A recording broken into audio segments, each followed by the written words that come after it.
I am Zariah. I thought I was walking into a surprise party for my 28th birthday. I pushed open double doors of my childhood home expecting balloons. Instead, 73 relatives stood in dead silence, staring at me like I was a stranger. My father Calvin tossed a folder onto the table. "These are the DNA results," he announced. "You are not ours. We want our money back." My mother Vivian demanded my keys. That is when a man I had never seen before stepped out from the shadows, clapping slowly. Before I tell you how I dismantled their lives in one evening, let me know where you are watching from in the comments below. Hit like and subscribe if you have ever had to remind your toxic family exactly who they are dealing with. Growing up in a gated community in Atlanta meant everything was about appearances. My parents, Calvin and Vivian, were obsessed with their image. Calvin ran a luxury car dealership, and Vivian spent her days maintaining our status at the country club. They presented the perfect picture of upper-class Black excellence. But behind the imported chandeliers, our house was cold. I was treated as a burden. While my younger sister Nia received brand new cars and praise, I was reminded of how much I cost them.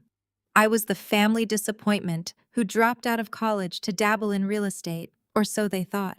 The invitation for my birthday dinner was formal. Vivian texted me demanding I wear something appropriate because extended family would be there. I arrived at 7 holding an expensive wine. When I opened the front door, the silence was the first thing that hit me. The grand foyer was packed with aunts, uncles, and cousins. The women were in their Sunday best and the men held highball glasses. There was no music playing, nobody smiled, nobody yelled surprise. They parted like the Red Sea, allowing me to walk toward the formal dining room. Calvin stood at the head of the long table. He was wearing his tailored navy suit, the one he reserved for board meetings. Vivian stood beside him, her arms crossed tight against her chest. I stopped at the edge of the room, the bottle of wine suddenly feeling heavy in my hand. "What is going on?" I asked. Calvin did not answer immediately. He picked up a folder from the table and threw it down. It landed with a loud smack right in front of me. "Open it!" he commanded, his voice echoing in the silent room. I looked down at the paper. It was a genetic testing report, a DNA test. I did not need to read the fine print to understand the bold red letters indicating 0% probability of biological relation. I looked up at him, keeping my face perfectly neutral. "What is this, Calvin?" He pointed an accusatory finger at me. "I finally got the proof," he shouted. "For 28 years, I suspected you were the product of one of Vivian's past indiscretions. I knew you did not have my blood. You do not have the drive or intellect to be part of this family legacy. You are an affair child." A sudden gasp rippled through the crowd, but before the shock could settle, Vivian stepped forward, her face flushing with anger. "Do not be ridiculous, Calvin," she snapped, swatting his hand away. "She is not an affair child. She's a foster kid. I took her in out of pity because her records were sealed and she had nowhere to go. I just let you believe she was yours so you would not complain about the expenses." The room erupted into frantic whispers. I stood there absorbing the reality that the people who raised me had just casually stripped away my identity in front of 73 people. They invited our extended family to witness my public humiliation. This was a calculated execution of my character. Calvin slammed his hand on the table, demanding silence. "Affair child or foster case, it does not matter," he declared, his face turning a deep shade of red. "What matters is that you have been leeching off my hard work for 28 years. You embarrassed us when you dropped out of college. You embarrass us now playing real estate agent in rundown neighborhoods. You are not a true member of this family. I am done paying for a fraud." He pulled another document from his jacket pocket. "My lawyers drafted this," he said. "I had our accountant calculate the cost of raising you. Food, shelter, medical bills, and the private school tuition you wasted. It comes out to $650,000. We are giving you 30 days to pay us back, or we are taking you to court for fraud and unjust enrichment." Vivian walked right up to me, holding out her hand, palm up. "Since you owe us money, we are starting by taking back what is ours," she demanded. Give me the keys to the car and the keys to the apartment we co-signed for. You do not deserve to live in our properties anymore. You are cut off. You are nothing to us." Then I looked at my father. I looked at the 73 relatives staring at me, expecting me to break down crying. They expected me to beg for forgiveness. They expected the ugly college dropout to fall to her knees and plead for a place in their prestigious world. I looked down at the DNA paperwork on the table. The silence was suffocating. Everyone was holding their breath, waiting for my tears. Instead, I reached into my designer bag and pulled out my keys. I did not scream. I did not cry. I simply took a slow sip of the wine I had brought, smiled, and prepared to show them exactly what happens when you try to bury someone who owns the ground you are standing on. The silence in the dining room was absolute. You could hear the ice melting in the crystal glasses held by my 73 relatives. Every single pair of eyes was locked on me, waiting for the inevitable breakdown. They expected me to drop to my knees. They expected me to beg, to plead, to ask what I had done wrong to deserve being erased from the family tree. I had spent years swallowing their passive-aggressive insults, acting as the family scapegoat so they could bond over their shared disdain for me. But tonight, I was done shrinking. Vivian stood there with her perfectly manicured hand, extended palm facing the ceiling, waiting for me to surrender the keys to my life. A small, victorious smirk played at the corners of her mouth. This was her grand masterpiece. She had orchestrated this entire gathering just to watch me break. I reached into my bag. My movements were slow, deliberate, entirely unhurried. My hand brushed against the leather wallet, but I bypassed it. I pulled out a heavy silver keyring and tossed it onto the center of the mahogany dining table. The metallic crash echoed like a gunshot across the room. Vivian's smirk widened. She thought I was conceding. She thought the war was over before I had even thrown a single punch. She reached for the keys with a triumphant sigh. "You can keep the keys to that old Honda, Mom," I said, my voice carrying clearly to every corner of the room. "It is fully paid off anyway. But before we pull out a calculator to audit your $650,000 invoice, let us talk about some real math. Let us talk about the $5 million trust fund that was quietly deposited into your personal accounts 28 years ago to ensure my care." The smirk vanished from Vivian's face so fast it looked as if she had been struck. Her hand froze inches from the keys. She pulled it back as if the metal had suddenly caught fire. A collective gasp rippled through the crowd.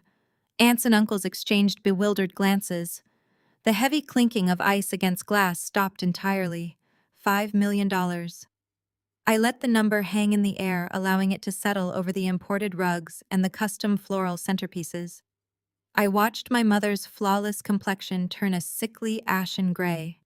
The color completely drained from her cheeks, leaving her looking hollow. She opened her mouth to speak, but no sound came out. She just stood there, her chest heaving under her expensive silk blouse, completely paralyzed by the one truth she thought she had buried forever. Calvin stepped forward immediately, his face flushing a deep, dangerous red. The panic in his eyes was unmistakable, but he tried to mask it with volume. He puffed out his chest, relying on his booming deacon voice. "She is lying," Calvin roared, pointing a trembling finger at me. "Do not listen to a word this ungrateful wretch says. She is a pathological liar trying to humiliate us in our own home." He locked eyes with the pastor, then turned to the group of women from Vivian's prestigious Jack and Jill chapter. "Look at her," Calvin shouted, his voice cracking with desperation. "This is exactly why we had to draw the line tonight. We gave this girl everything. We clothed her. We fed her. We introduced her to a world of black excellence. And this is how she repays us, by making up psychotic delusions about imaginary trust funds. There is no $5 million. There never was. She is just a bitter, jealous dropout trying to ruin our reputation." I took another sip of my wine, letting the cool liquid soothe my throat. The panic radiating from Calvin was palpable. He was sweating now, small beads forming on his forehead, threatening to ruin his perfectly tailored image. He was terrified that the wealthy, influential people in this room would suddenly start looking a little closer at how a man running a failing luxury car dealership could afford this $3 million mansion. "You are sweating, Calvin," I said smoothly, lowering my glass. "If it is a delusion, why do you look like you are about to have a heart attack? I have the routing numbers. I know exactly which offshore account the money went into before you bought that country club membership." Vivian finally found her voice. It was a high, thin screech that sounded nothing like her usual polished tone. "Shut up!" she screamed, taking a step toward me. "Shut your mouth right now! You are out of your mind! We took you out of the gutter! We saved you! You owe us your entire miserable life!" The relatives were murmuring loudly now. The family's polished facade was cracking wide open, the tension pulled so tight the walls might snap. Calvin was desperately trying to herd the pastor toward the hallway, muttering apologies and trying to assure everyone that I was just having a mental breakdown. Vivian clutched the table, her knuckles white, unable to form a coherent defense. I was about to end the debate when the crowd parted to my left. A tall figure pushed to the front. It was Connor, Nia's husband. He stood there in his custom suit, swirling expensive bourbon with absolute superiority. He took a deliberate sip, letting out a loud, condescending laugh that instantly silenced the murmurs of the crowd. He looked at me the way he always did, with that insufferable, entitled smirk, treating me like I was something scraped off the bottom of his shoe. Here was the arrogant Wall Street finance bro who truly believed he was the smartest person in any room. He stepped forward, inserting himself into a family dynamic he had no business controlling. He was the white savior stepping in to rescue my ungrateful family from their ghetto dropout daughter. I smiled, letting him walk right into my trap. Connor took a deliberate step forward, his aggressive posture making the entire room feel unbalanced, as if the floorboards had suddenly tilted sideways beneath my feet. He swirled the amber bourbon in his heavy crystal glass, the ice clinking loudly against the sides in the stifling quiet of the dining room. He wore his arrogance like armor, a custom-tailored Italian suit that cost more than most people made in a year.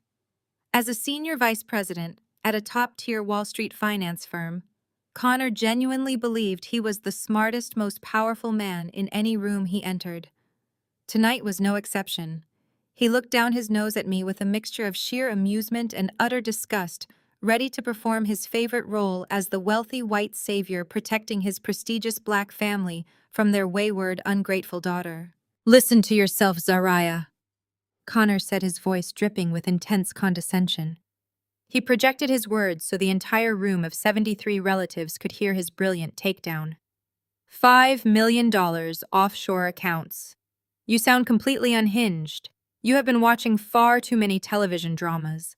It is frankly embarrassing for everyone here.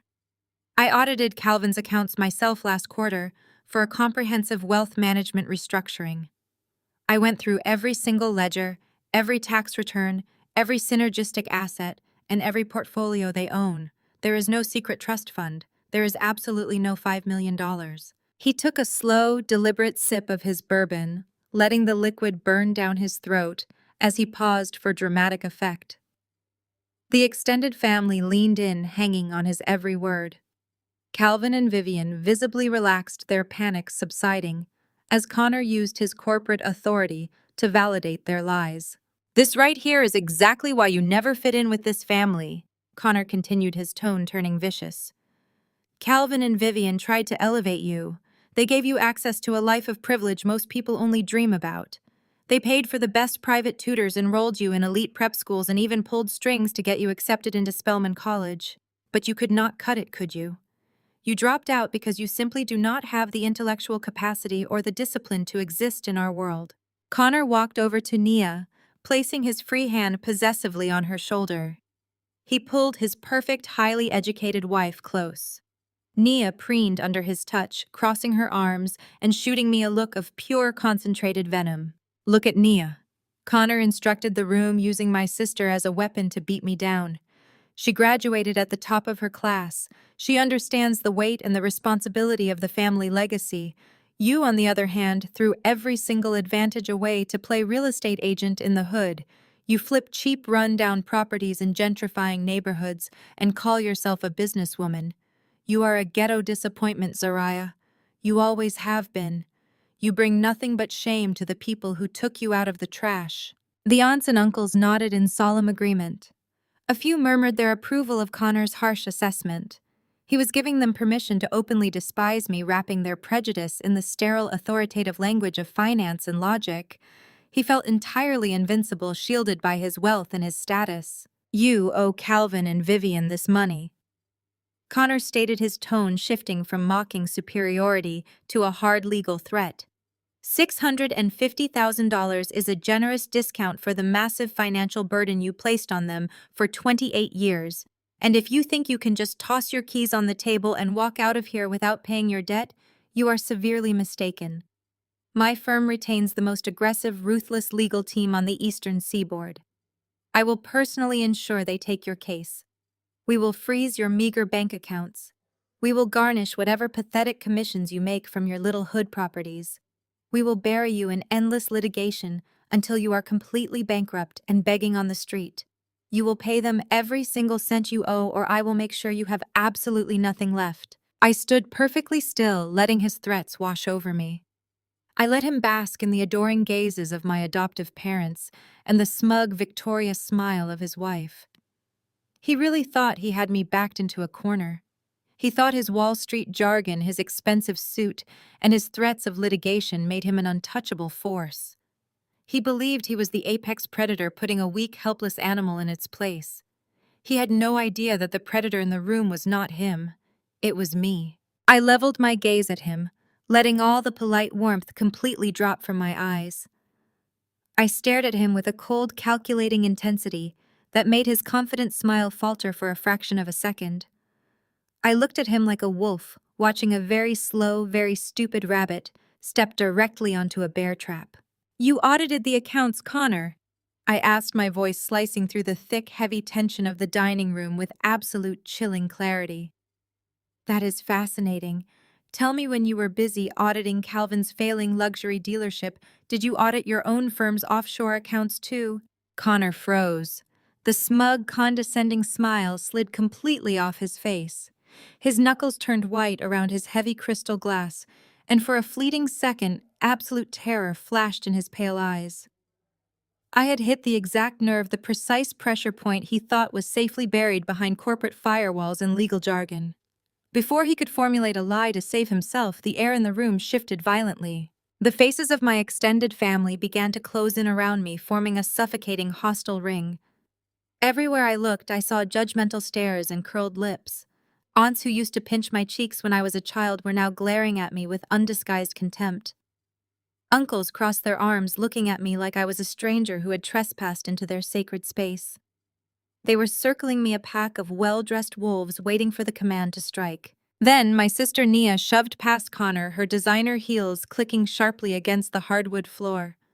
She positioned herself firmly between her husband and me, her perfectly contoured face twisted into a mask of pure, unadulterated rage. Nia had always been the golden child, the protected asset of the family. From the moment she was born, Calvin and Vivian had treated her like royalty while treating me like an unpaid servant. She was not about to let the resident scapegoat threaten her perfect, curated life. "Do not you dare talk to my husband like that," Nia screamed, her voice vibrating with shrill entitlement. "You are sick, Zariah. You have always been completely delusional and jealous. You are making up insane lies about Connor because you are absolutely miserable with your own pathetic existence." Nia pointed a manicured finger directly at my chest, stepping aggressively into my personal space. She was determined to perform for the crowd, to re-establish the family hierarchy where she reigned supreme. Calvin and Vivian watched her with unmistakable pride, thrilled that their biological daughter was stepping up to put the trash back in its place. "You want to talk about money?" Nia scoffed, tossing her hair over her shoulder and looking around the room to ensure the relatives were hanging on her every word. "Let us talk about money. You are just bitter because Mom and Dad finally realized you were a terrible investment. You want everyone to think you dropped out of Spelman College because you had this grand entrepreneurial vision. But we all know the truth. You dropped out because they cut off your tuition. And do you know why they did it? Nia took a deep theatrical breath, puffing out her chest. She was practically vibrating with arrogance as she prepared to deliver what she believed was the ultimate emotional fatal blow. They cut your tuition to pay for my destination wedding in Cabo. Nia boasted, a cruel, mocking smile spreading across her lips. They took the money they were wasting on your useless degree, and they bought my Porsche. They systematically drained every single account tied to your name to fund my lifestyle because I am the daughter who actually fits the family image. I am the one who married well. I am the one who maintains the standard of black excellence that this family demands. You were just a charity case who could not handle the pressure. The words hung in the air, heavy and toxic. A low murmur of agreement swept through the ring of relatives circling me. They all nodded in solemn solidarity with Nia. They fully supported the idea that my future, my education, and my resources had been completely sacrificed to elevate the biological perfect daughter. In their eyes, Nia deserved luxury and I deserved nothing. The blatant favoritism, the financial abuse, the psychological warfare, it was all laid bare, not as a source of shame, but as a point of family pride. Nia fed on their approval. Her voice grew even louder, echoing off the high ceilings of the formal dining room. You never belonged with us, Zariah. You are rough, you are unrefined, and you are a complete failure. Mom and Dad did us all a massive favor by pushing you out into the real world where you belong. You should be thanking them on your knees for giving you a roof over your head for as long as they did. Instead, you come in here and attack my husband. You attack a man who actually audits real wealth for a living. You are nothing but a jealous failure. I let her scream. I stood perfectly still in the center of their hostile circle, letting the 73 relatives stare at me with their judgmental eyes. The hatred radiated from them in waves, an unbroken ring of people who had conspired for nearly 3 decades to keep me beneath them. They had stolen my resources, handed them to Nia on a silver platter, and convinced themselves it was their divine right. Nia genuinely believed she had just shattered me. She believed that parading the theft of my college tuition as a badge of honor would finally break my spirit and force me to submit. She was entirely wrong. She had just handed me the exact opening I needed to tear her world apart. I did not flinch. I did not raise my voice to match her hysterical screaming. I kept my posture perfectly straight, letting my absolute silence unnerve them. The frantic energy in the room began to curdle into confusion as I simply watched her, completely unbothered by her venom. Slowly, I unclasped the gold hardware of my designer bag. I reached inside, bypassing my wallet, and pulled out my sleek silver iPad. The screen lit up instantly, casting a cool glow against the dim, tense atmosphere of the dining room. I looked directly into Nia's triumphant, vindictive eyes, holding her gaze until her cruel smile began to waver. "You're right, Nia," I said, my voice dangerously calm and terrifyingly steady. "Let's talk about where that money actually came from." I tapped the screen of my iPad twice. A soft, clear chime echoed from the massive 85-inch smart television mounted above the custom marble fireplace. The digital landscape of my tablet seamlessly mirrored onto the screen, bathing the dimly lit formal dining room in a harsh, unforgiving white light. From where I stood, I looked past the glowing rectangle in my hands and locked my eyes directly on Connor. The focus of the entire room shifted in an instant. I watched the blood drain entirely from his face. His arrogant sun-kissed complexion turned the color of wet ash. The heavy crystal glass slipped from his grip, thudding onto the thick Persian rug and spilling expensive bourbon across the floor. He did not even blink. He just stared at the screen in absolute paralyzing terror. "You see, everyone," I announced, raising my voice just enough to command the sprawling room. Calvin did not pull that $650,000 figure out of thin air. It is not an invoice for my childhood meals or the private school tuition he claims I wasted. It is a very specific, very precise mathematical figure. It is the exact amount of liquid capital missing from the operating accounts of Calvin's luxury auto dealership. I swiped left on my iPad. The image on the television zoomed in on a highly confidential forensic accounting ledger. Red ink bled across the columns, highlighting dozens of wire transfers masked as vendor payments. Connor here did not just audit my father's business. I continued pacing slowly as the horror dawned on the faces of my extended family. He used it as his personal ATM. Over the last 18 months, your brilliant Wall Street educated son-in-law accumulated massive unpayable debts through an illegal offshore sports betting syndicate. He leveraged his position, manipulated the corporate ledgers, and siphoned exactly $650,000 from the dealership's payroll and inventory funds just to keep his bookies from breaking his legs. The room was dead silent, save for the sound of my voice bouncing off the walls.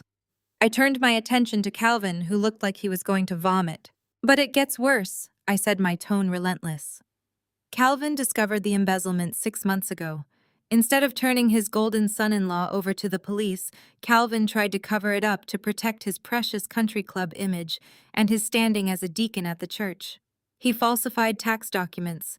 He committed federal wire fraud. He essentially turned a failing local car dealership into a money laundering operation to hide Connor's gambling addiction. And now the dealership is completely bankrupt. The federal authorities are conducting an active investigation, and Calvin is staring down the barrel of a multi-count federal indictment. Pandemonium broke out. The 73 relatives who had just been nodding along with Nia's vicious rant were now gasping in sheer horror.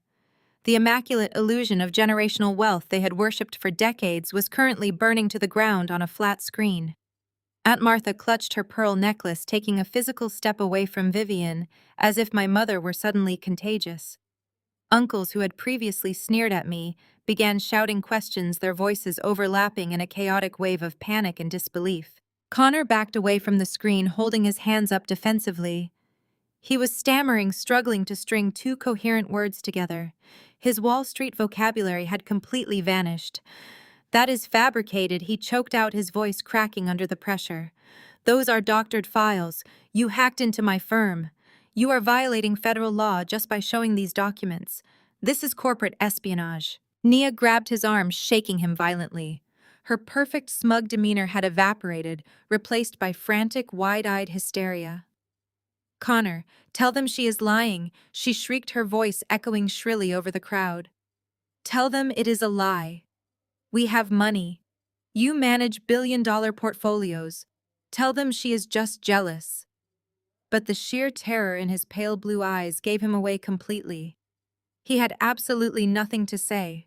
The man who had just stood there laughing at me was completely broken. Calvin lost his mind entirely. He abandoned all pretense of dignity and lunged toward the fireplace. He frantically clawed at the wall behind the television, desperately yanking at the thick tangle of cables, trying to rip the power cord out of the socket.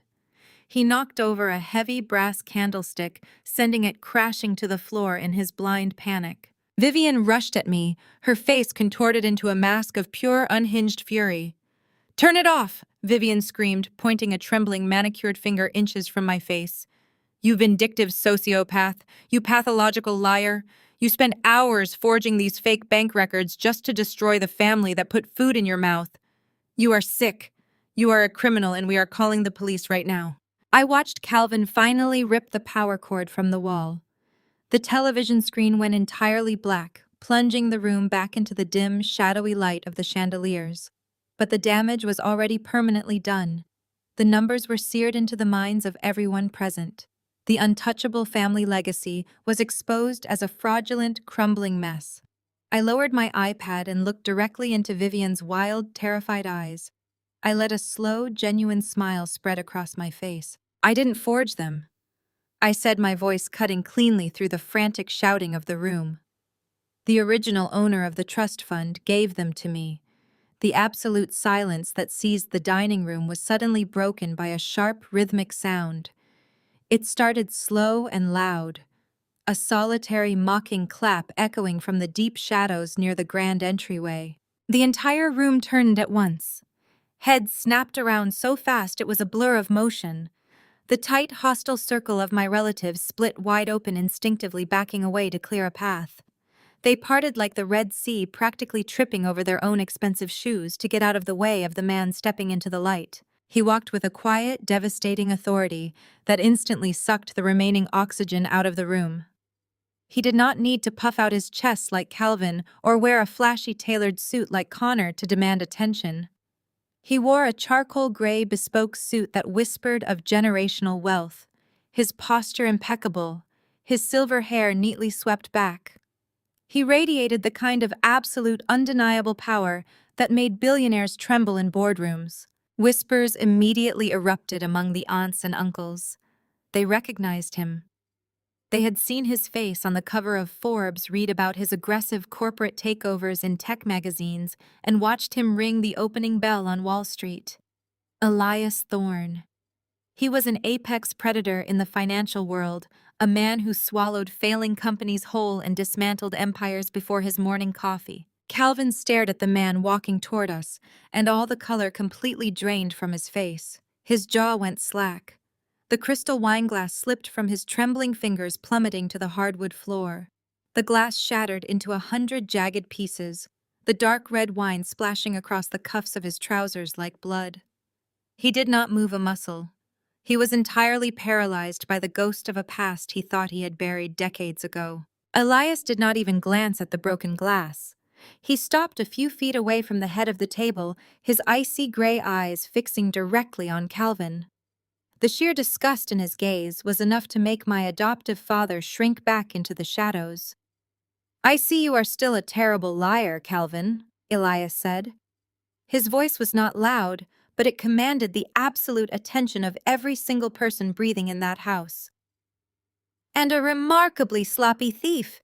You always were." Vivian stood frozen, her hands covering her mouth, her chest heaving as she let out a strangled, terrified gasp. She recognized him too. The polished, arrogant matriarch of the family looked as though she was about to collapse into the wine-soaked ruins on the floor. 28 years ago, I made a business arrangement with you." Elias continued, his tone conversational, but laced with a lethal edge. "I placed $5 million into a blind trust to ensure a specific child was raised with every possible advantage, far away from the dangerous enemies I had at the time. I paid you a very generous monthly stipend for your absolute discretion and your care. I trusted you to provide a safe, nurturing environment until it was time for me to return." Elias slowly turned his head, letting his gaze sweep over the terrified faces of the extended family, then over to Connor, who was currently sweating through his Italian suit. "Instead of honoring our agreement," Elias said, his voice dropping to a dangerous register, "you treated her like a servant. You stole the peripheral maintenance funds to buy your biological daughter's sports cars and luxury vacations. You let this pathetic excuse for a finance bro siphon the rest to pay off his illegal gambling markers. You thought because I was silent, I was blind. You thought you could bleed my accounts dry and simply discard the child I entrusted to you when she stopped being a profitable asset." The aunts and uncles were practically climbing over each other to press themselves against the walls. The grand illusion of their black excellence, their superiority, and their self-made wealth had just been brutally dismantled by the very man who had secretly funded their entire existence. The house they were standing in, the imported rugs they were stepping on, the wine they had been drinking, it was all paid for by Elias Thorne. Connor tried to speak. He opened his mouth, raising a trembling hand to defend himself. "Sir, I can explain the ledger discrepancies. The market volatility forced a margin call on the synergistic assets, and I was merely attempting to leverage the dealership capital to shield the core trust." Elias finally looked at Connor. He did not yell. He did not raise his voice. He simply stared at him with the cold, detached curiosity of a scientist examining a dead insect. "Shut your mouth," Elias commanded smoothly. "Your firm fired you 45 minutes ago. The federal authorities are currently seizing your computers and freezing your personal accounts. You are going to federal prison, Connor.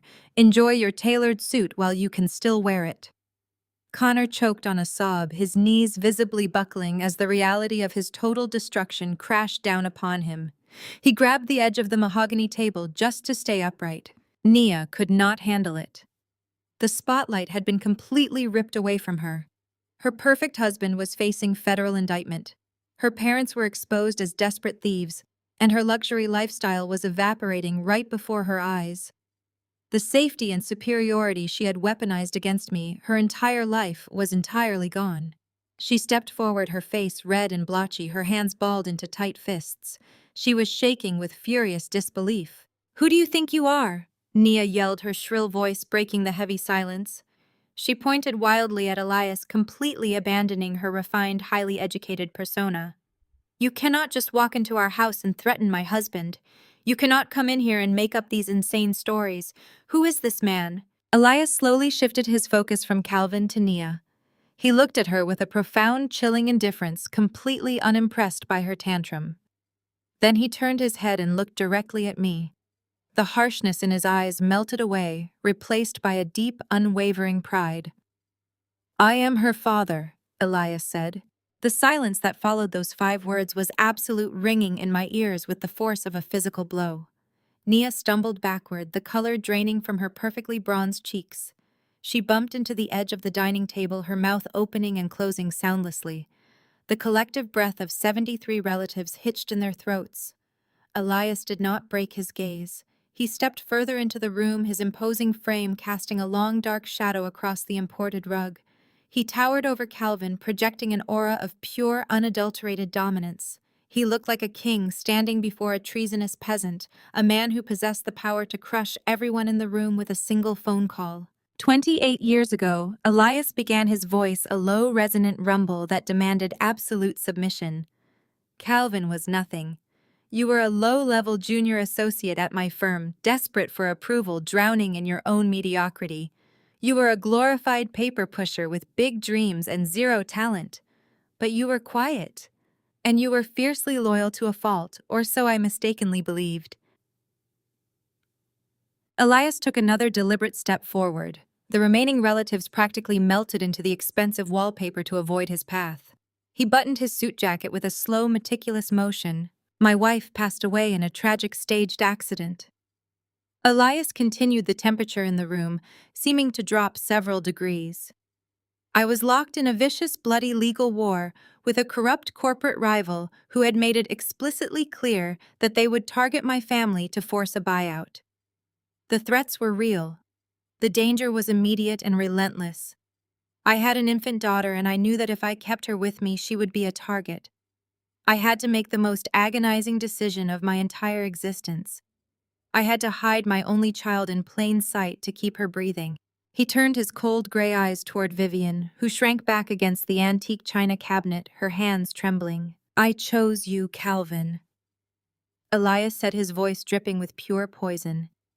"I chose you to be her guardian. I legally transferred $5 million into a blind trust under your name. That money was specifically designated for her protection, her education, and her absolute comfort. You were supposed to nurture her. You were supposed to give her the world while I fought to dismantle the people trying to destroy us." Calvin was physically shaking now, his hands trembling so violently he had to grip the back of a heavy wooden dining chair to keep from collapsing. "But I was bound by a federal gag order." Elias stated, his gaze locking onto mine for a brief, agonizing second before snapping back to Calvin. "The terms of the protective injunction were absolute. I could not make contact. I could not intervene. I could not reveal my identity or claim my daughter until her 28th birthday.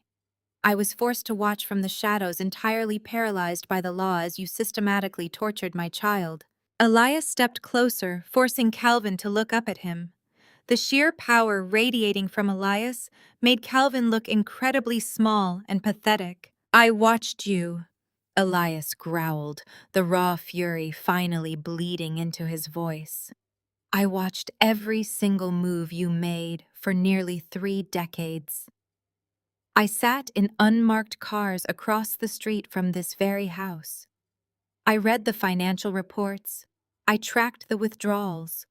I saw you take the money meant to ensure Zariah's future and use it to buy your pathetic entry into a country club that still laughs at you behind your back. I watched you purchase designer clothes, luxury cars, and destination weddings for your biological daughter, elevating Nia into high society, while you treated my flesh and blood like a Cinderella locked in the basement." Nia flinched violently at the sound of her name, her eyes darting between Elias and the shattered remains of her husband's pride. The relatives who had praised her just moments ago now looked at her with dawning horror. "You used my wealth to build this fraudulent empire," Elias continued, gesturing to the lavish surroundings. The custom floral centerpieces, the crystal glasses.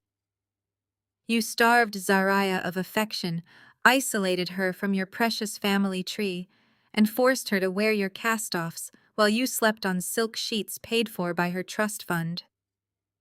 You allowed this arrogant, embezzling fool of a son-in-law to sit at my table, drink my wine, and insult my daughter's intelligence. You thought because I could not speak, I could not act. You thought the clock would never run out." Elias checked his heavy platinum watch, the metallic glint catching the dim light of the chandeliers. Zariah turned 28. At midnight, he declared, his voice ringing with absolute finality. "The gag order is lifted, the trust has dissolved, and the audit I initiated at 1 minute past midnight has already triggered federal warrants for your immediate arrest." "You're entirely out of time, Calvin." The relatives began to murmur in frantic, hushed tones. Aunts and uncles who had spent the last hour nodding along with Nia's vicious rant were now discreetly inching toward the front door, desperate to distance themselves from the radioactive fallout. They had worshipped Calvin and Vivian's wealth, never realizing they were worshipping stolen money. Calvin opened his mouth, a pathetic wheezing sound escaping his throat. He looked at Elias, then at me, completely destroyed. He had no defense, no lies left to spin, no corporate jargon to hide behind. He was a thief caught red-handed by the very man he had robbed. But Vivian could not accept it. Her entire identity, her absolute superiority, was tied to the illusion of this house and her status. Her mind simply refused to process the reality of her total destruction. She pushed herself away from the china cabinet, her face twisted into a mask of pure, unhinged entitlement. The fear vanished, replaced by a desperate, feral anger. She stormed forward, her manicured hands curled into tight claws, completely ignoring the sheer danger radiating from Elias. "We put a roof over her head!" Vivian screamed, her voice cracking with hysterical rage as she pointed a shaking finger at my father. "You owe us!" Vivian's chest heaved erratically, her breathing ragged and shallow in the dead silence. Her carefully maintained facade of graceful upper-crust matriarch shattered completely, revealing the frantic, desperate narcissist underneath. The atmosphere in the room felt suddenly unstable, vibrating with her manic, unpredictable energy. She paced in sharp, jagged lines, waving her hands wildly as she stared down the billionaire who held their lives in his hands. She was completely oblivious to the sheer absurdity of her argument. She actually believed her own twisted narrative. She took a step toward Elias, her voice rising to a shrill, defensive pitch. "You left her with us!" Vivian shouted, her manicured fingers curling into claws. "You handed over a traumatized, difficult child and expected us to perform miracles. Do you have any idea what it took to raise her? She was completely unmanageable. She was entirely too rough around the edges for our social circles. We had an image to uphold, a standard." She gestured frantically toward Calvin, who was still slumped over the table, and then toward Nia, who was staring at her mother in bewildered horror. "We are the pinnacle of Black excellence in this city," Vivian declared, the delusion practically dripping from her lips. "We had to maintain that standard. Zariah simply could not handle the pressure of our world. She lacked the refinement, the pedigree, the natural grace that Nia possesses. If we had paraded her around the country club, if we had invested that money into her instead of Nia, she would have embarrassed us all. She would have embarrassed you." Elias did not blink. He stood with the absolute stillness of a predator waiting for its prey to stop thrashing. The contrast between his terrifying calm and Vivian's shaky, manic pacing made the air in the room feel heavy and suffocating. "We did you a massive favor." Vivian spat, her eyes wide and wild. She actually nodded to herself, validating her own sick logic. "You wanted her protected. We kept her out of the spotlight. We kept her in the background where she belonged. By cutting her off, we forced her to learn independence. We built character. We taught her how to survive in the real world instead of handing her everything on a silver platter. You should be thanking us for toughening her up." A collective gasp rippled through the remaining family members. Even Aunt Martha looked physically ill at the sheer audacity of the claim. Vivian was trying to rebrand 3 decades of emotional abuse, financial theft, and systematic neglect as a masterclass in parenting. She was standing in a house paid for by stolen millions, defending a son-in-law who had just been exposed as a federal criminal and demanding gratitude. Vivian looked around the room, her eyes darting frantically from face to face, searching for a single nod of validation from the relatives who had worshipped her just an hour ago. But the aunts, uncles, and cousins simply stared back at her with a mixture of pity and profound revulsion. The immaculate, untouchable Vivian was unraveling in real time. Her perfect tailored aesthetic clashed violently with the manic, erratic jerking of her movements. "You all know I am right," Vivian pleaded to the crowd, her voice cracking. "We built this family's reputation. We brought honor to the name. You all benefited from it. You all sat at my table and drank my wine and praised my daughter. You cannot judge me now." No one spoke. No one moved to comfort her. The profound isolation of her narcissism was finally catching up to her. She spun back to Elias, her hands gesturing wildly, so agitated that a diamond bracelet slipped from her wrist and clattered against the hardwood floor. She didn't even notice. "We sheltered her," Vivian shrieked, the desperation clawing at her throat. "Do you have any idea how much work it is to hide someone's inadequacy, to constantly cover up the fact that she was a mediocre disappointment? She dragged down the aesthetic of this entire family. We protected your precious daughter by making sure nobody ever expected anything from her." Elias watched the diamond bracelet skitter across the floor. He didn't even flinch. His cold, calculating composure was the perfect foil to her total emotional collapse. He had spent decades building empires and crushing adversaries who were infinitely smarter and more dangerous than Vivian. Watching her try to justify decades of theft and emotional abuse was like watching a cornered rat try to negotiate with a snake. "You protected her," Elias asked, his voice a lethal whisper. "You used her isolation to fund your vanity. You fed her scraps while you built a fraudulent throne." But Vivian could not stop. The panic was consuming her, overriding any basic survival instinct. She needed someone to look down upon, to feel safe. She whipped her head around and locked her manic gaze onto me. She pointed a trembling, rigid finger in my direction, her face contorted with spite. She was completely unable to abandon her primary weapon against me. "Look at her!" Vivian yelled, her voice echoing shrilly off the high ceilings. "Just look at her. She is exactly what she was destined to be. A complete failure. She is just a college dropout who spends her days flipping cheap rundown properties in terrible neighborhoods. She lacks vision. She lacks ambition." She turned back to Elias, practically hyperventilating as she desperately tried to drag me down to elevate her crumbling reality. "She does not belong in our world. She could never be a success like Connor and Nia. We gave Nia the resources because Nia actually had potential. Nia has a master's degree. Connor manages billion-dollar portfolios. They are the true successes. Zariah is just a blue-collar worker playing with drywall and cheap paint. You threw your $5 million away the day she was born, Elias. She is nothing." The entire room held its breath.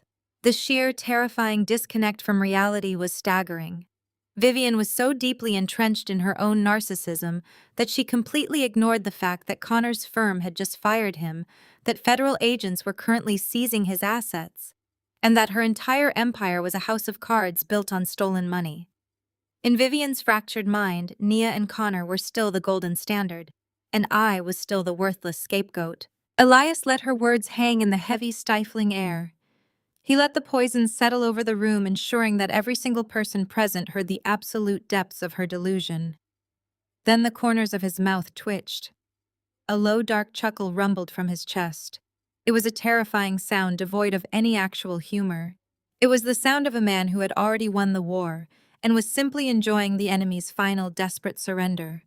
He shook his head slowly, a chilling smile playing on his lips. "It is truly fascinating," Elias said smoothly, his voice slicing through Vivian's hysteria like a scalpel. "The lengths to which a parasite will go to justify feeding off the host. He unbuttoned his suit jacket with a fluid, deliberate motion and took a single step back, clearing the space between me and the rest of the room. He turned his body slightly, directing the complete focus of the sprawling, terrified family squarely onto me. He locked eyes with me, that same fierce, unwavering pride radiating from his gaze. "Show them Zariah," Elias commanded quietly. I stepped out from behind the heavy mahogany chair, leaving the shadows of the periphery and walking directly into the dead center of the room. The slow, rhythmic click of my heels against the hardwood floor sounded like a metronome, counting down the final seconds of Vivian's carefully constructed reality. The frantic energy that had possessed my adoptive mother seemed to bounce right off me. I did not raise my voice. I did not wave my hands. I simply stood there perfectly still, letting the heavy, suffocating silence stretch until the anticipation in the room became almost unbearable. 73 pairs of eyes tracked my every movement, no longer looking at me with pity or disdain, but with a dawning absolute terror. I owned the space now. The power dynamic had shifted so violently that the air itself felt different to breathe. "You love telling that story, Vivian," I said, my voice projecting clearly to the furthest corners of the grand dining room. "You love telling everyone in this house, everyone at your exclusive country club, and everyone at your charity galas, that I was a massive disappointment. You painted this tragic, beautiful picture of a rebellious, ungrateful girl who simply could not handle the intense academic rigor of Spelman College. You told your friends I dropped out because I lacked the pedigree, the intellect, and the discipline to survive in your polished world. You loved playing the victim, sighing over your tea about how you tried your absolute best to save me from my own inherent mediocrity." I let my gaze slowly sweep across the faces of my aunts and uncles, watching them shift uncomfortably under my stare. They had all nodded along to those stories. They had all judged me. But that is not what happened at all, is it? I continued, my tone hardening into something cold and sharp. I did not fail a single class. I was on the dean's list. I was carrying a flawless 3.9 GPA while volunteering on the weekends. I dropped out of Spelman because midway through my sophomore year, my tuition check bounced. And when I sat in the financial aid office in a complete panic, begging for an explanation, the administration informed me that the funds from my college account had been entirely drained, emptied to the very last cent. I turned my focus back to Vivian, who had suddenly frozen, the frantic movement of her hands stopping completely. The color drained from her face, leaving her looking hollow and terrified. "You drained it," I stated flatly, ensuring every syllable rang clear. "You took the money meant for my education, money that Elias had actually provided to you specifically for my future, and you bought Nia a brand new Mercedes-Benz for her 21st birthday. You left me stranded in Atlanta with absolutely nothing, thousands of miles away from a home that was never really mine, entirely by design. You thought you were throwing me away. You thought without your precious financial support, I would crawl back here on my hands and knees and beg to be your obedient little servant again just to survive." A collective gasp rippled through the crowd. I saw Aunt Martha cover her mouth, her eyes darting between me and Vivian in sheer, unadulterated disgust. The pristine illusion of Vivian as the selfless, long-suffering matriarch was disintegrating into ash right before their eyes. The theft of a child's education to fund a luxury car was a level of cruelty that even this status-obsessed family could not stomach. But I did not crawl back, I said, taking another deliberate step forward, closing the distance between me and the woman who had tried to destroy me. I did not beg. Instead, I worked. I took a job as a waitress, working the graveyard shift at a downtown diner. I scrubbed toilets and cleaned commercial offices on the weekends. I did freelance data entry between shifts until my eyes blurred. I barely slept for 2 straight years. I ate ramen noodles and lived in a studio apartment the size of a closet. I saved every single penny, every crumpled dollar bill, every tip left on a diner table, until I had exactly $5,000 to my name. I tapped the screen of my iPad. The massive flat screen above the fireplace blinked to life once again, The forensic accounting ledger that had destroyed Connor vanished, replaced by a gritty, high-resolution photograph of a dilapidated, boarded-up commercial lot covered in graffiti and surrounded by a rusted chain-link fence. This was my first cheap property, I announced, gesturing toward the screen. It was an abandoned, foreclosed commercial lot in a severely neglected industrial sector of Atlanta. Everyone told me I was out of my mind. The bank loan officers laughed at me. The real estate brokers told me the area was completely dead and that I was throwing my hard-earned money into a bottomless pit. But I did not see decay. I saw pure, unadulterated potential. I spent my nights in the city planning office, digging through public zoning records. I saw the city infrastructure expansion plans that no one else was paying attention to. I used that $5,000 as a down payment and secured a hard money loan to buy the deed outright. Nia scoffed, crossing her arms defensively. "You bought a garbage dump," she sneered, though her voice noticeably lacked its usual venom. She was desperately clinging to the last shreds of her superiority. "Congratulations, Zariah. You are the proud owner of a toxic waste site. The doctor who supposedly evaluated me last week has been dead for 3 years." A collective gasp ripped through the fellowship hall, followed by a heavy, suffocating silence. The realization of what that death certificate meant settled over the crowd of elite donors and politicians. Marcus Washington, the golden boy of Greater Fellowship Cathedral, the man asking for their votes and their money, had just been exposed committing federal perjury on a 50-foot jumbotron. I did not give them a single moment to recover. I tapped the console again, and the screen transitioned from the forged medical records to a series of high-resolution photographs. "I did not buy a garbage dump, Nia," I corrected smoothly. "I bought the Keystone property for the city's largest urban renewal project in a decade.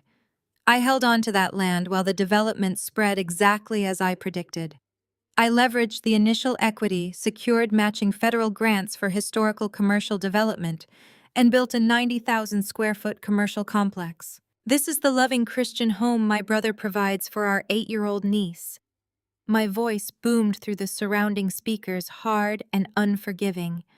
"While Marcus and Chloe stand before you asking for campaign donations to support family values, they have been locking a traumatized, grieving little girl in a freezing attic." I pulled up the next file. It was a digital spreadsheet displayed alongside copies of the offshore wire transfers my forensic team had intercepted. When Zura's mother passed away, she left her daughter a $2 million life insurance policy and trust fund, I explained, making sure every syllable echoed clearly across the sprawling, manicured lawn. The money was intended for Zura's education, her therapy, and her future. Instead, Marcus and Chloe petitioned the court for emergency guardianship. The exact day they gained control of that trust, the withdrawals began. They did not just steal from a starving child, they systematically laundered an orphan's entire future into untraceable Cayman Island accounts explicitly registered as irrevocable trusts for Chloe's biological sons. The reaction was instantaneous and explosive. The hushed whispers turned into loud, frantic exclamations. Uncle Frank literally took a step backward, his eyes wide as saucers as he read the appraisal document on the screen. $14 million. The number hung over the room like a heavy anvil. It was more liquid wealth than Calvin had ever managed to generate in his entire fraudulent career. Vivian looked as though she had been physically struck by a freight train. Her jaw went slack, and the manic energy completely abandoned her body, leaving her looking hollowed out and incredibly old. She stared at the screen, completely unable to process the fact that the girl she had discarded as unrefined garbage was standing in her dining room as a self-made, independent multimillionaire. The black excellence she had weaponized against me was now looking back at her from a tax bracket she could only dream of. I slowly lowered the iPad and turned my head, my eyes locking onto Connor. He was still gripping the edge of the table, his face slick with cold sweat as he stared at the $14 million valuation. He managed billion-dollar portfolios, but he was currently bankrupt and facing federal prison. He knew exactly what that kind of clean, unencumbered wealth meant. He knew the kind of absolute power it commanded. I let the chaotic noise of the room wash over me for a brief second, before I spoke again, my voice cutting through the panic like a sharpened blade. But I did not stop at one building. The room felt as if the gravity had suddenly doubled. I turned my body, presenting a sharp profile to the glowing television screen behind me. The faces of my aunts, uncles, and cousins blurred in the background, becoming a collective portrait of stunned, open-mouthed shock. They were frozen statues, completely immobilized by the destruction of their long-held narrative. They had spent their entire lives convinced I was the family tragedy, the unfortunate charity case who simply could not measure up to the immaculate standards of Vivian and Calvin. Now they were staring at a woman who had quietly built an empire while they were busy playing dress-up. I tapped the screen of my iPad again. The high-resolution photograph of the $14 million innovation hub dissolved. In its place, a sprawling, highly detailed map of the greater Atlanta metropolitan area appeared. Dozens of bright red markers illuminated the grid, pinpointing prime commercial locations, luxury high-rises, and sprawling mixed-use developments, spanning from Midtown to Buckhead. Every single red marker on this map represents a commercial property acquired, developed, and fully owned, free and clear over the last 6 years. I explained, my voice steady and completely devoid of arrogance. It was just cold, hard fact. I took the equity from that first commercial flip and I rolled it into a second project, then a third. I bought out failing strip malls in gentrifying neighborhoods. I purchased abandoned industrial parks and converted them into high-end loft spaces. I did not buy designer clothes, I did not buy sports cars, and I certainly did not fund illegal offshore sports betting syndicates. I bought dirt and I built an empire on it. I incorporated. I continued pacing slowly across the room, the sharp click of my heels cutting through the heavy silence. I created a parent company to shield my identity from the exact type of corporate vultures who try to prey on young, unbacked developers. A collective murmur washed over the room as the red markers on the screen morphed into a single, sleek, minimalist corporate logo. Z Prime Holdings. The name echoed through the dining room like a gunshot.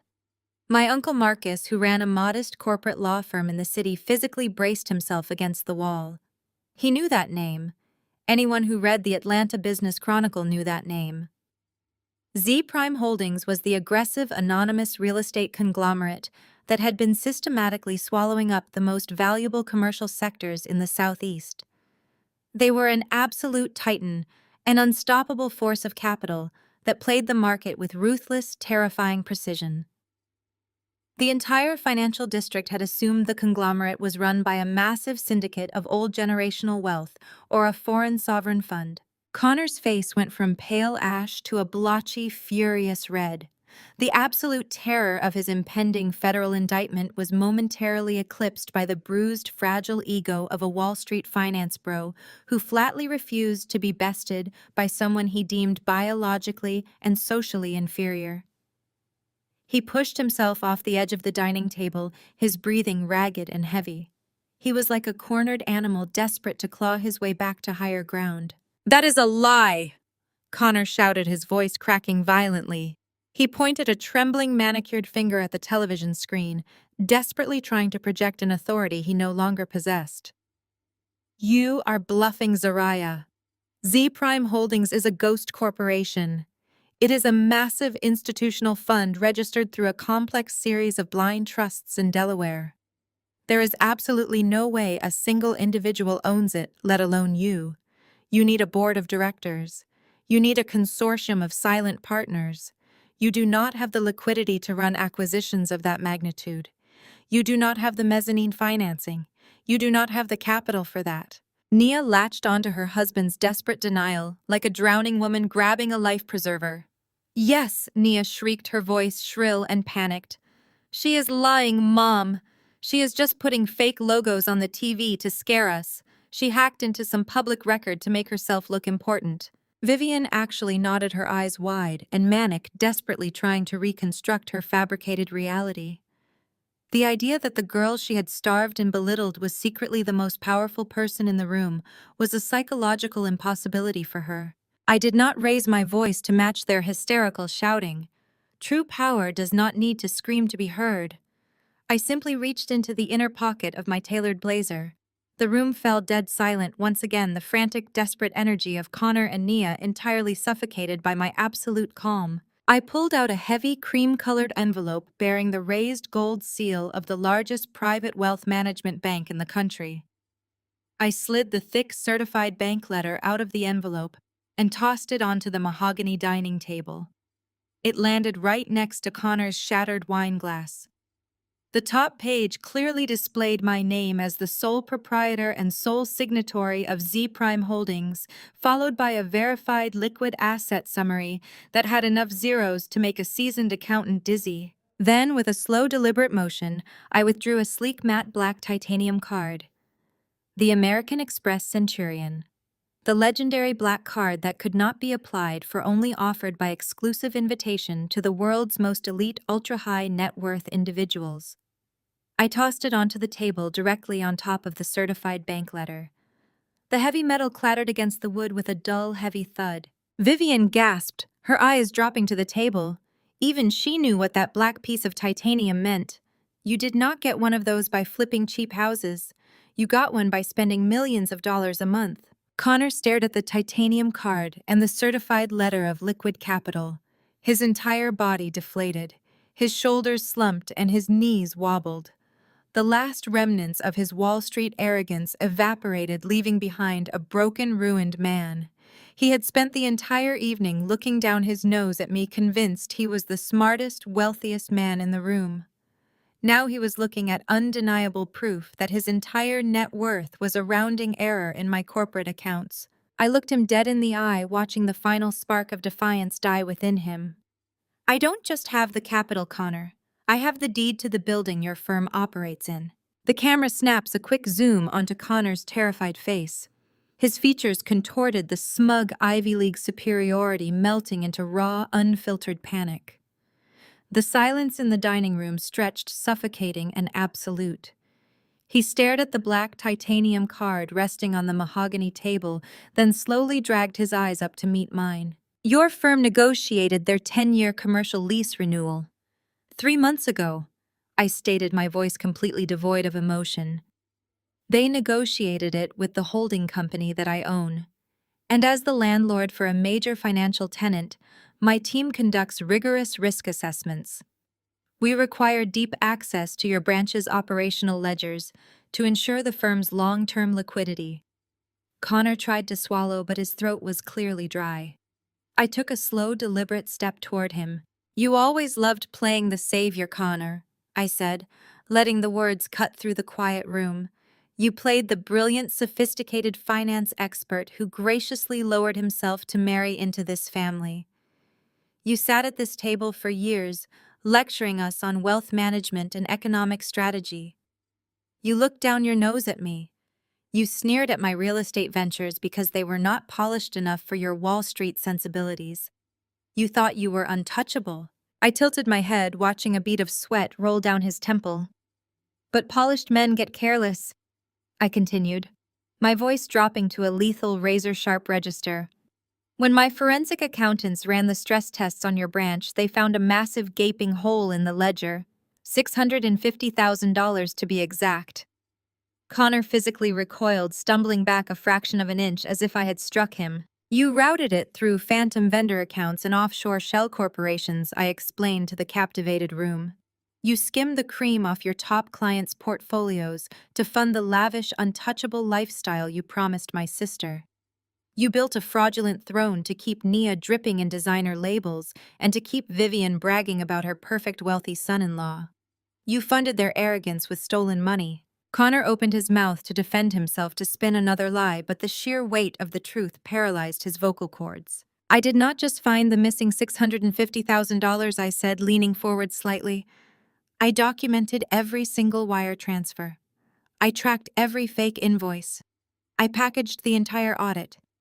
And 48 hours ago, I sent that comprehensive dossier directly to the Enforcement Division of the Securities and Exchange Commission. I also forwarded a courtesy copy directly to the personal email addresses of the 3 senior partners at your firm. A sharp, aggressive buzzing sound suddenly shattered the stillness of the room. It was coming from Connor's tailored suit pocket. Then it buzzed again, and again. The vibrations merged into a frantic continuous hum as multiple notifications flooded his device simultaneously.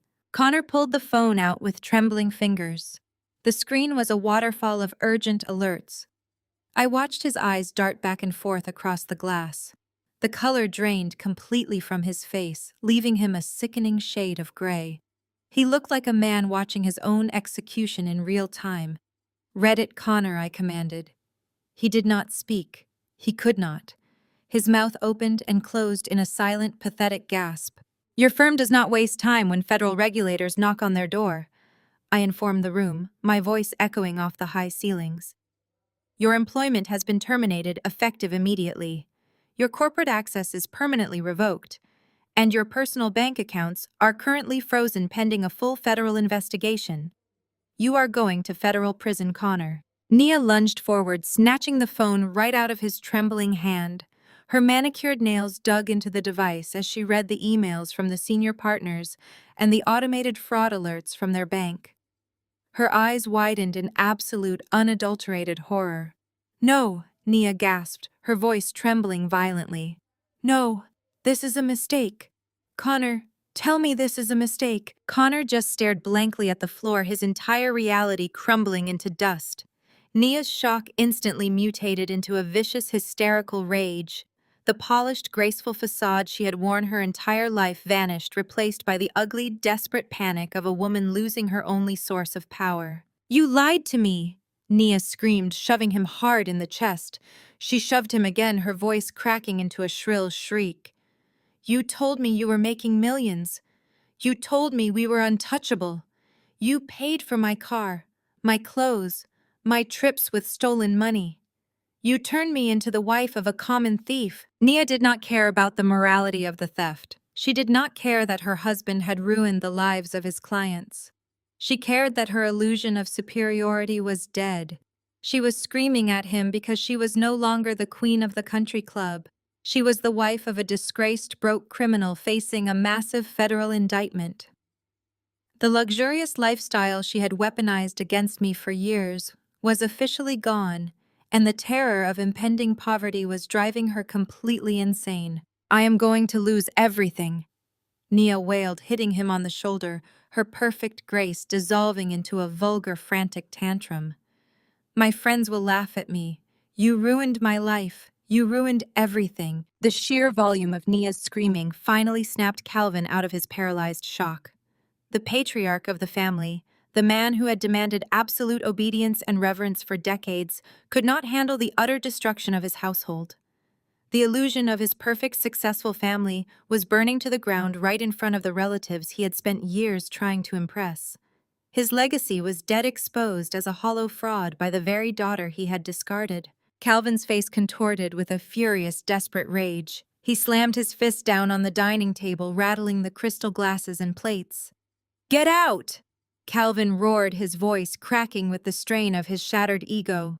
He pointed a shaking finger at Connor, then wildly swung his arm toward me.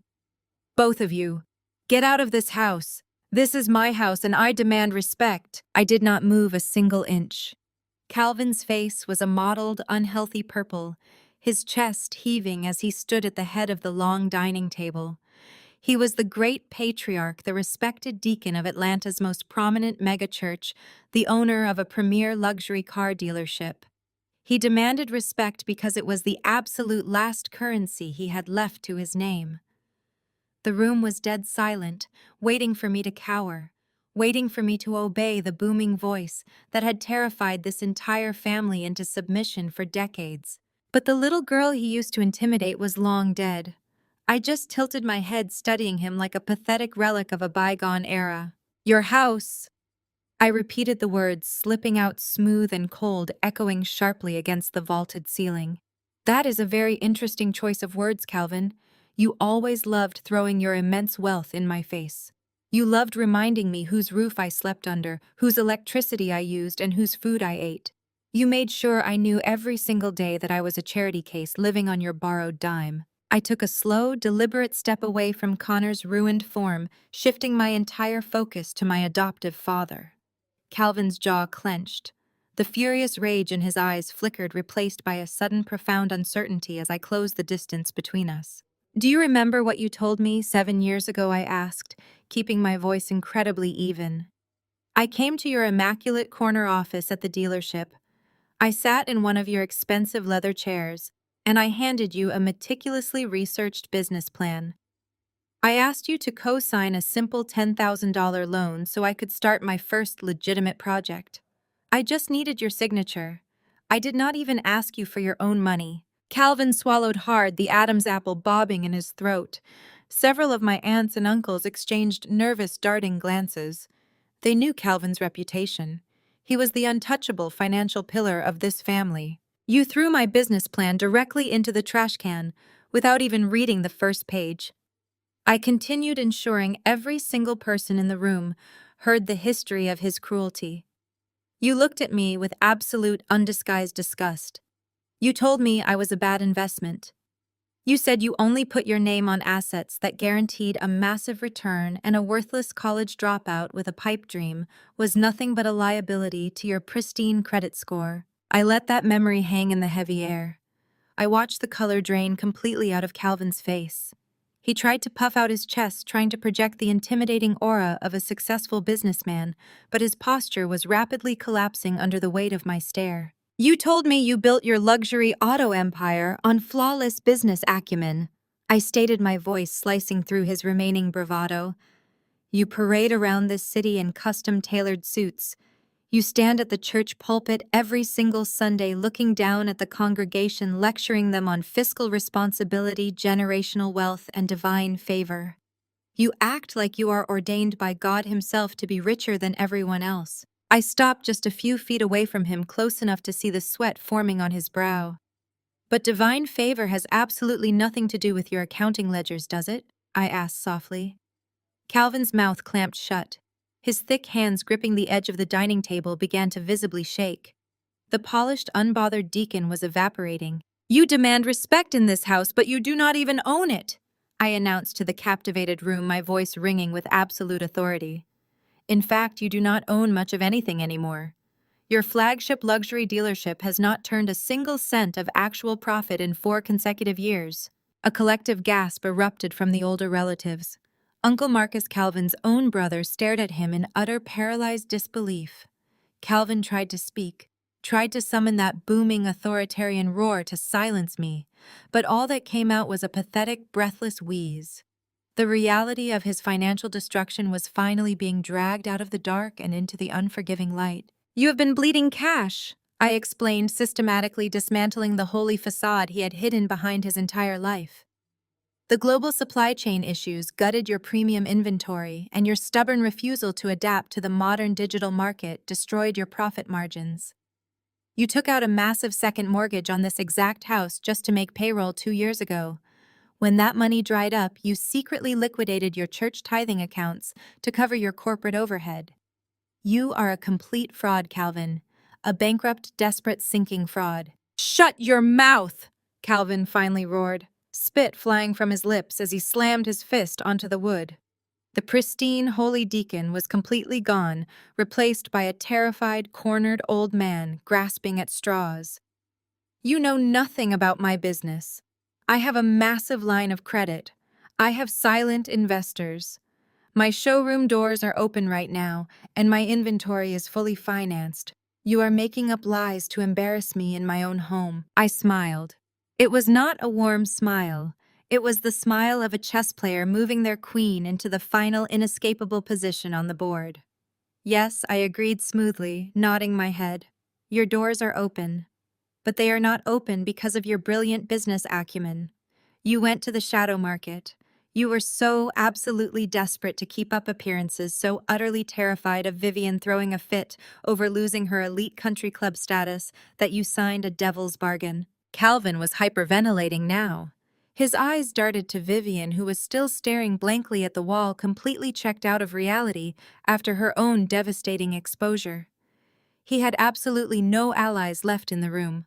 Connor was ruined. Vivian was broken. He was completely, utterly alone. "I have investors. Calvin repeated, his voice dropping to a harsh, desperate whisper, clinging to the absolute last lie he had left to tell. They believe in my business model. They do not believe in your business, Calvin, I corrected him, my tone dropping to a deadly quiet register. They believe in the collateral you were stupid enough to sign over. I reached into my tailored blazer one more time. I pulled out a thick stack of legal documents bound by a heavy black clip. I threw them onto the dining table. They slid across the polished wood and stopped right against his shaking, sweaty hands. You've been keeping the dealership afloat with high-interest loans from an anonymous private equity firm. The camera begins a slow, deliberate push, and inching closer and closer to my face, cutting out the chaotic background of 73 panicking relatives. My expression is completely unyielding, a mask of cold, triumphant authority. I did not blink. I did not offer a single ounce of sympathy. I was staring down the man who had spent 2 decades making sure I felt entirely worthless, and I was going to dismantle his entire existence brick by brick. You took out a commercial bridge loan, I stated, my voice echoing with terrifying clarity. A massive high-risk mezzanine loan with predatory interest rates, because every traditional bank in this city refused to touch your toxic balance sheets. You needed $8 million to cover your inventory floor plan and stave off bankruptcy. You needed cash to keep up your wholly untouchable facade at the megachurch. You needed money so you could keep buying Vivian her designer bags and keep throwing these lavish, ridiculous dinners to impress people who do not even like you. Calvin's mouth worked soundlessly. The deep, rich mahogany color of his skin had faded into an ashen, sickly gray. He looked wildly around the room, making eye contact with his brothers, his church associates, his friends. He was searching for someone, anyone to jump in and defend him. But the room was paralyzed. The pristine patriarch was bleeding out on his own dining room floor, and no one dared to intervene. That is standard business practice. Calvin finally choked out his voice, a pathetic rattling wheeze. It is a temporary cash flow measure. All major dealerships use leverage. You do not understand high-level corporate finance. I took another step forward, the slow push of the camera tracking my movement, until Calvin's terrified eyes were the only things reflecting in mine. It is standard when you actually have a viable exit strategy, I corrected him, my tone dropping to a lethal, razor-sharp register. But you did not read the fine print, Calvin. You were so desperate for the cash injection to maintain your ego that you signed a contract with an incredibly aggressive acceleration clause. And you were so arrogant, so utterly convinced of your own superiority, that you completely failed to notice who actually purchased your debt portfolio when your original lender restructured their assets last quarter. I let the silence stretch, forcing him to hang on the precipice of his own destruction. I watched the gears turning in his head, the terrifying mathematics of his failure finally clicking into place. Z Prime Holdings is not just a real estate conglomerate, I announced, ensuring every single person at that table heard my words. We also operate a highly aggressive distressed debt division. I bought your commercial paper for pennies on the dollar, Calvin. I hold the notes to your business. I own your debt. I own your dealership. I own you. Calvin physically collapsed. His legs gave out and he fell heavily back into his ornate dining chair. The heavy oak groaned under his dead weight. He gripped the armrest so hard his knuckles turned a stark bone white. The man who had refused to co-sign a simple $10,000 loan for my first business because I was a bad investment was now wholly and legally owned by me. You missed your balloon payment, I said, delivering the financial execution with absolute precision. You defaulted exactly 48 hours ago. You thought you could just ask the holding company for another extension. You thought you could charm your way out of it over a round of golf like you always do. But my firm does not grant extensions to failing businesses. My firm liquidates liabilities. I tapped the screen of my iPad one final time. The massive television screen above the fireplace flashed. The logo for Z Prime Holdings vanished, replaced by a scanned, officially stamped legal document. It was a formal notice of commercial foreclosure and asset seizure. As of 5 o'clock on Friday afternoon, my legal team executed a complete and total asset seizure. I stated, my voice ringing with absolute finality. We locked the heavy iron gates. We froze your corporate operating accounts. You do not own a single Maybach or Mercedes-Benz on that showroom floor. You do not own the service bays. You do not own the diagnostic equipment. You do not even own the coffee machines in the customer waiting room. Every single asset has been legally transferred to Z Prime Holdings to satisfy your outstanding debt. Uncle Marcus let out a low, shocked whistle. Aunts and cousins began pulling out their phones, frantically whispering to each other the reality of the family's total financial ruin spreading like a wildfire. The empire they had all bragged about, the wealth they had all used to look down on others, was completely gone. I sent the official termination notice to your personal email exactly 20 minutes ago. I added, watching the last spark of life leave Calvin's eyes. You are fired, Calvin. You are officially trespassing if you ever step foot on that commercial lot again. Your keys have been deactivated, and the security team has explicit orders to have you arrested if you attempt to enter the premises. The silence that followed was absolute. It was the sound of a dynasty turning to dust. Connor was ruined. Calvin was ruined. The entire financial foundation of this arrogant, abusive family had been completely obliterated in less than 10 minutes. Suddenly, a piercing, hysterical shriek shattered the quiet. Vivian could not take it. Her fragile, narcissistic mind completely snapped under the weight of her dual losses. Her golden son-in-law was going to federal prison, and her wealthy, powerful husband was a bankrupt, unemployed fraud. The pristine social standing she had murdered her own soul to protect was dead. She lunged across the room, her movements jerky and entirely unhinged. She grabbed a massive, heavy crystal vase from the center of a side table. Water and expensive white lilies sloshed over the rim as she hoisted it above her head with surprising manic strength. With a guttural scream, she hurled the heavy crystal directly at the wall behind me.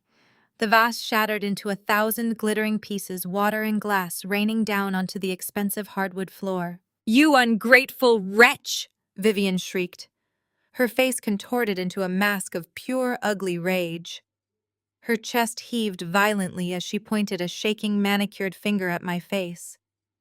"You think you have won. You think you can just march in here and destroy my family. We still have our home. You can never take our home." The shatter of the crystal vase hung in the air, a sharp, violent punctuation to Vivian's hysterical screaming. The water soaked into the expensive Persian rug, and the crushed white lilies lay bruised among the jagged shards of glass. The entire room seemed to spin, trapped in a dizzying, chaotic orbit of total destruction. Every single pillar of the family's fabricated reality was collapsing simultaneously. Vivian's chest heaved, her perfectly applied mascara beginning to run down her flushed cheeks as she stood with her hands clenched into fists, still breathing heavily from throwing the vase. To her left, Calvin had slumped completely into his chair, his thick hand desperately clutching the fabric over his chest as he took short, ragged breaths, his eyes wide and vacant. Across the table, Nia had collapsed into a pathetic, sobbing mess, her face buried in her silk sleeves, mourning the sudden death of her socialite status. Beside her, Connor was entirely catatonic, his thumb mechanically and uselessly swiping at the black dead screen of his deactivated phone, unable to process that his Wall Street career was over. For a long, heavy moment, I simply stood there and absorbed the absolute carnage. Then a sound rose from my throat. It started as a low chuckle bubbling up from my chest until it broke free into a deep, genuine, echoing laugh. It was not a villainous cackle. It was a laugh of pure, unadulterated relief, the sound of a woman who had finally stepped out of a 20-year nightmare and realized the monsters were just shadows on the wall. My laughter cut through the suffocating tension in the room, silencing Nia's sobs and freezing Vivian in her tracks. They stared at me as if I had lost my mind, completely unable to comprehend how I could be so calm while their world burned to ash. "Mom, you always cared so much about this house," I said, my laughter fading into a sharp, diamond-hard smile. I slowly walked around the edge of the shattered glass, My eyes locked directly onto Vivian's terrified face. You worshipped the massive white columns on the front porch. You spent a fortune importing those ridiculous crystal chandeliers from Italy. You made sure everyone in Atlanta knew this exact address in this exact gated community because you thought living inside these brick walls made you biologically superior to the rest of the world. I stopped a few feet away from her, tilting my head. You loved using this house to make me feel small.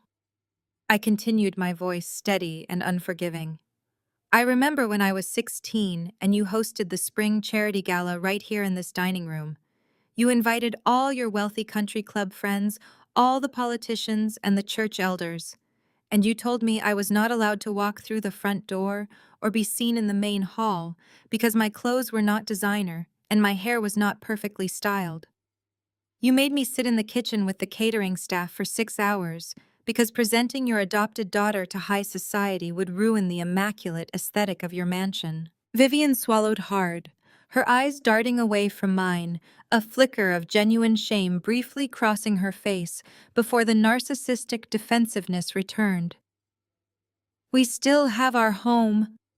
Vivian repeated, her voice a shrill, desperate whisper, clinging to the only piece of her identity she thought was left. Calvin built this house. It is ours. You cannot take it. I did not argue with her. I simply reached into the oversized leather tote bag resting on the chair behind me. My fingers closed around a thick, heavy manila envelope. I pulled it out and held it up for the entire room to see. Calvin did build this house. I agreed smoothly, pacing slowly toward the head of the table where the patriarch sat clutching his chest. But Calvin also had a very expensive problem. Actually, he had two very expensive problems. I gestured casually toward Connor and Naya. When Connor's Wall Street investments started to bleed and his embezzlement scheme required constant injections of untraceable cash to avoid an immediate federal audit. He panicked, I explained to the captivated room.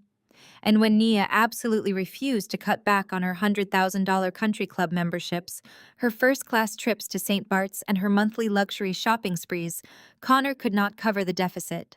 So he went to the only man foolish enough to fund a sinking ship to protect his family's public image.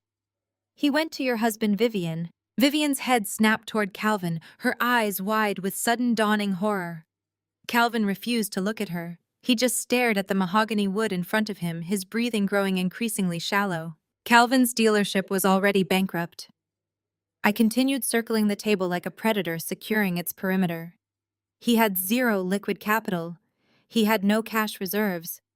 But he could not bear the thought of the city finding out his perfect daughter was married to a broke fraud. He could not stomach the humiliation. So behind your back, Vivian, without a single word to you or the church elders, Calvin leveraged the absolute last piece of equity he had to his name. I stopped directly next to Calvin. I looked down at his trembling, sweating form. He took out a massive, highly illegal, and entirely secret third mortgage on this family mansion, I stated, my voice echoing off the imported chandeliers. He took it out through a predatory shadow lender, because no federally insured bank would touch a property with two existing liens and a bankrupt owner. He signed away the deed to this house to fund Connor's stolen debts and to keep paying for Nia's designer shoes. Vivian let out a strangled, breathless gasp. She gripped the back of a dining chair, her knuckles turning white as she stared at her husband in absolute disgust and betrayal. He had risked her sanctuary, her ultimate status symbol, to cover up a crime. And because he was already bleeding cash to his private equity investors to keep the dealership doors open, I said, leaning down so my voice was right next to Calvin's ear, he could not meet the exorbitant monthly payments on that third mortgage. He defaulted on the loan exactly 3 months ago.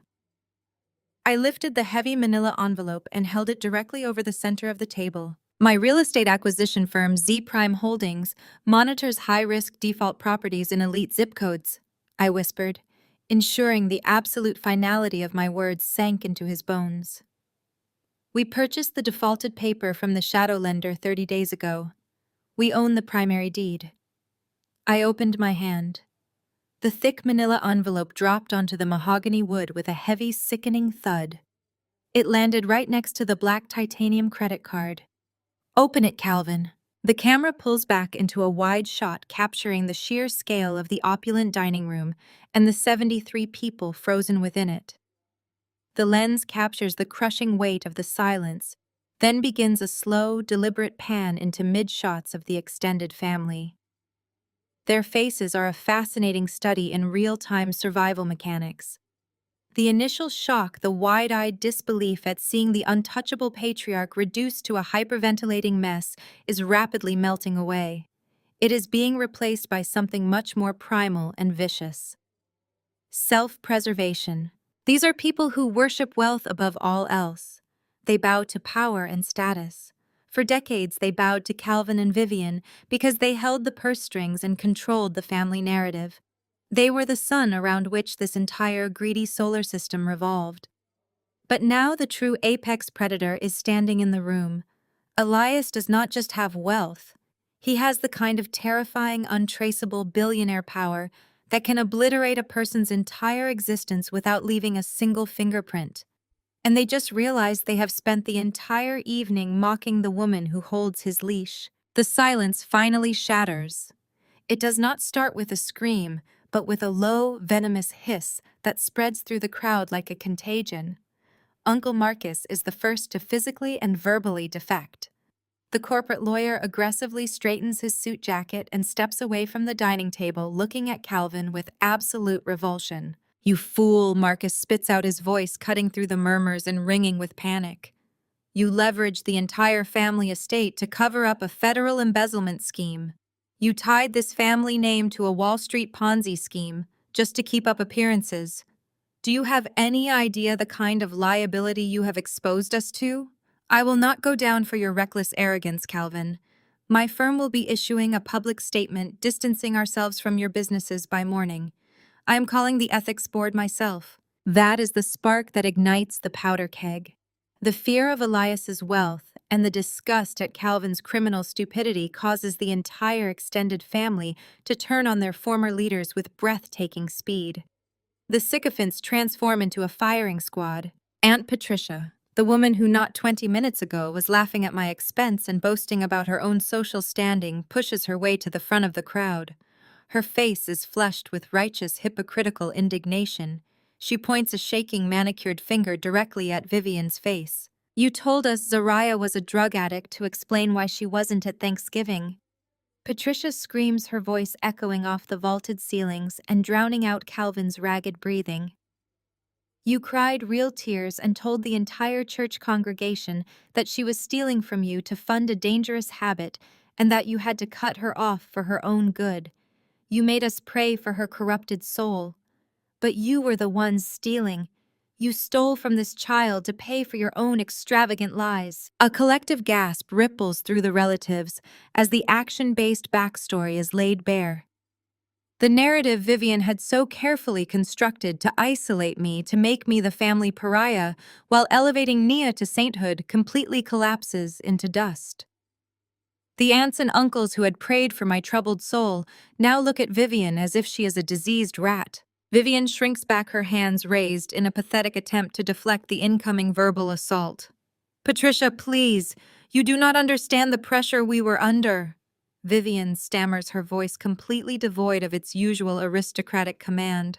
"Do not speak to me, you bankrupt fraud," Patricia snarls, turning her back on my mother in the ultimate display of social rejection. "I will be making sure the country club board knows exactly why your membership dues bounced." The mob's attention swiftly pivots to the other side of the table. Naya is still curled on the floor, weeping into her ruined silk dress, desperately waiting for someone to comfort her. But the cousins who used to follow her around like obedient puppies, the ones who used to beg to borrow her designer clothes, now circle her like sharks smelling blood in the water. Cousin Sarah lets out a loud, mocking scoff, staring down at Nia's ruined outfit. "All those Instagram posts about your perfect life," Sarah says, her tone dripping with venomous delight. "All those condescending lectures you gave me about marrying a man with a real portfolio. Your entire life was funded by stolen money and secret mortgages.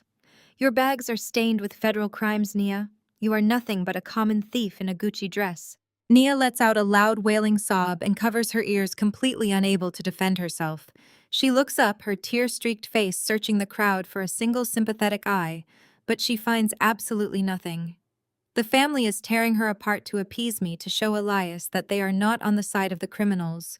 It is a ruthless, spectacular display of social Darwinism. I stand completely still, watching the empire devour itself. I do not have to say another word. I do not have to lift a finger. Calvin's dynasty is burning to the ground, ignited by the very people he spent his life trying to impress. But amidst the chaotic shouting, the crying, and the vicious insults being hurled across the dining room, my eyes catch a subtle movement in the shadows. Connor is no longer staring at his dead phone. The catatonic shock of his ruined career has faded, replaced by the sharp, desperate adrenaline of a cornered animal. He realizes exactly what is happening. The family is entirely distracted by tearing apart his wife and his in-laws. The billionaire who just destroyed his life is watching the spectacle. No one is paying attention to the disgraced Wall Street broker. Connor knows the frozen bank accounts are just the first step. He knows that Z Prime Holdings has likely already forwarded the evidence of his mezzanine fraud to the Securities and Exchange Commission. He knows the federal agents will be knocking on the door of this mansion before sunrise, and he has absolutely zero legal funds to defend himself. He is a broke, exposed criminal staring down a decade in a federal penitentiary. Slowly, carefully, Connor slides his chair back. The heavy oak legs scrape against the wet Persian rug, but the sound is masked by Aunt Patricia yelling at Vivian. Connor does not look at Nia, who is still sobbing on the floor beside him. He does not try to help his wife. He completely abandons her. He drops his deactivated phone onto the table, lowering his head as he inches backward, away from the harsh light of the crystal chandeliers. He slinks past the towering mahogany china cabinet, keeping his back pressed flat against the silk wallpaper. His eyes are fixed on the heavy glass doors that lead through the sunroom and out toward the back gardens, a thick layer of sweat forming on his brow as he tries to quietly slip out the back door and vanish before the sirens arrive. The camera snaps into a fast, jarring tracking shot, instantly matching the frantic rhythm of Connor's racing heartbeat. He abandons his initial plan to escape through the sunroom. The hallway is completely blocked by Aunt Patricia and a mob of furious cousins screaming at Vivian. He violently pivots on his expensive Italian leather shoes and makes a hard break for the grand foyer. Pure, unadulterated panic is a living, breathing entity on his face. A thick layer of sweat coats his forehead. His perfectly styled hair is falling into his eyes, and his hands shake violently as he loosens his silk tie, desperate for air. He just needs to get to his car. The Porsche sitting in the circular driveway is leased, but it has a full tank of gas, and his emergency passport is locked in the glove compartment.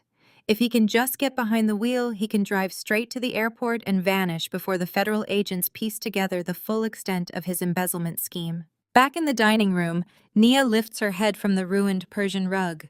Her mascara is smeared in thick black streaks down her cheeks. She stares at the empty chair beside her. She blinks her tear-filled eyes, scanning the room, until she catches a glimpse of her husband's broad shoulders disappearing down the main corridor. He is not going to get help. He is running away. The profound shock of his abandonment cuts straight through her pathetic self-pity. Nia scrambles to her feet. Her designer heels slip wildly on the wet floor, and she nearly crashes into the mahogany table, but she catches her balance and pushes through the crowd of stunned, whispering relatives. "Connor!" Nia screams, her voice cracking with sheer desperation. She runs down the corridor, chasing the man who was supposed to shield her from the consequences of the real world. Connor reaches the grand foyer.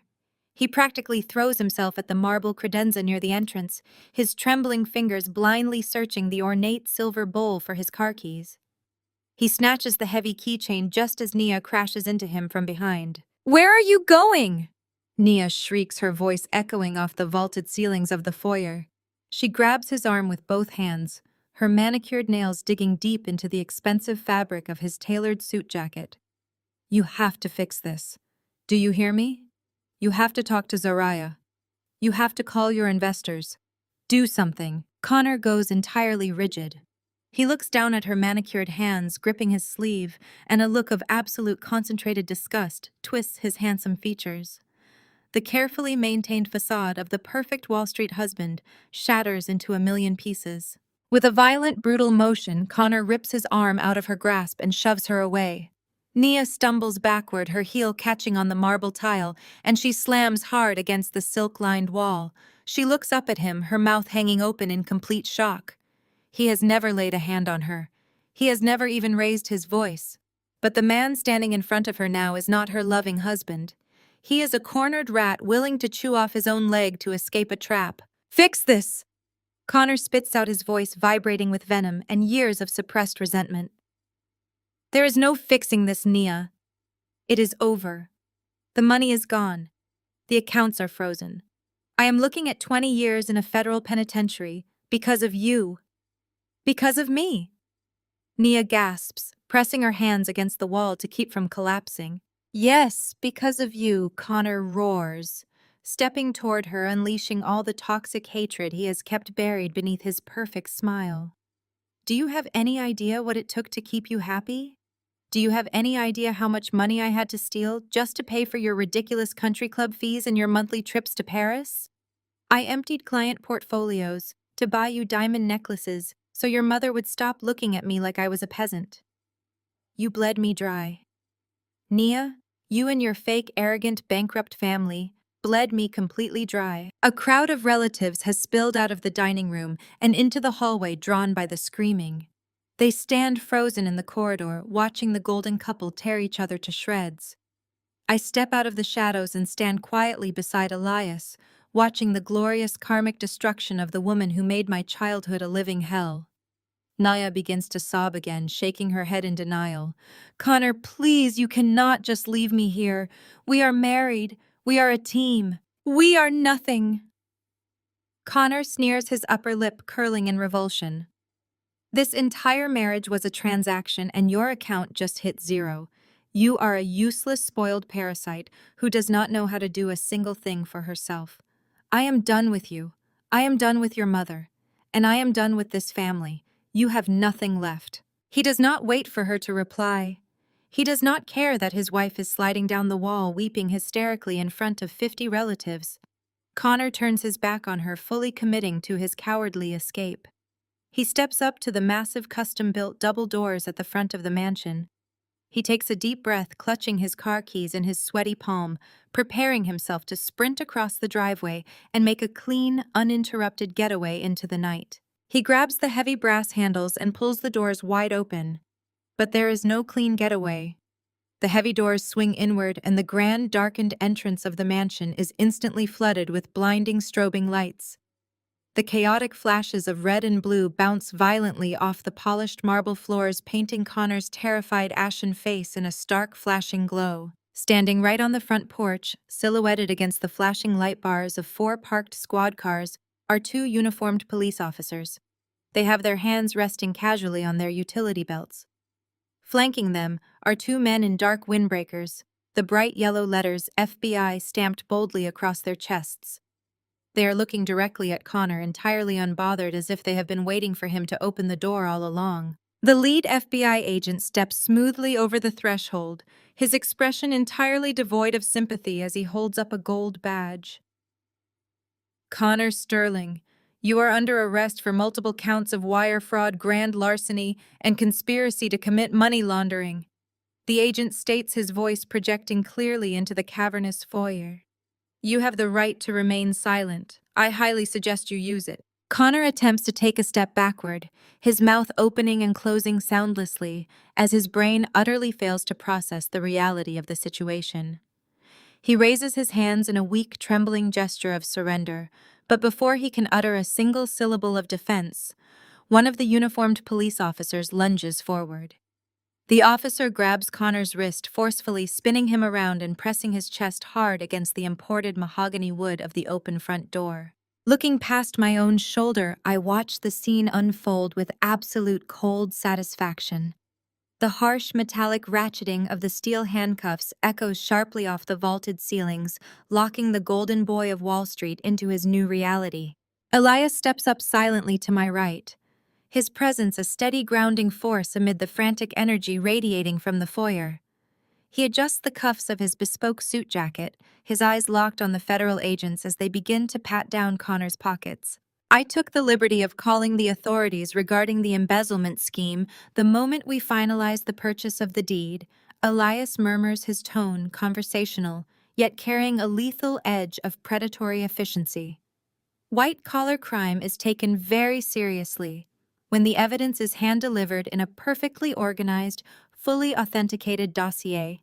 They were simply waiting for the green light on our end to execute the warrant. I do not look away from Connor's terrified face as I nod slowly. We had meticulously tracked every single illicit wire transfer, every offshore account, and every fake shell company Connor had set up to funnel his client's money into Calvin's failing dealership. Elias had ensured the federal prosecutors had to do absolutely zero legwork. We handed them a slam-dunk conviction on a silver platter. The officers grabbed Connor by the biceps, hauling him forcefully away from the doorframe and dragging him out onto the grand, sweeping front porch. The flashing red and blue lights of the squad cars paint his pale, sweating face in alternating strokes of neon color. Suddenly, the paralyzing shock holding Connor captive shatters, replaced by a vicious, cornered rage. As the agents muscle him toward the back of an unmarked federal vehicle, he digs his heels into the expensive paver stones and twists his head back toward the open doorway of the mansion. "I ruined my life for you people!"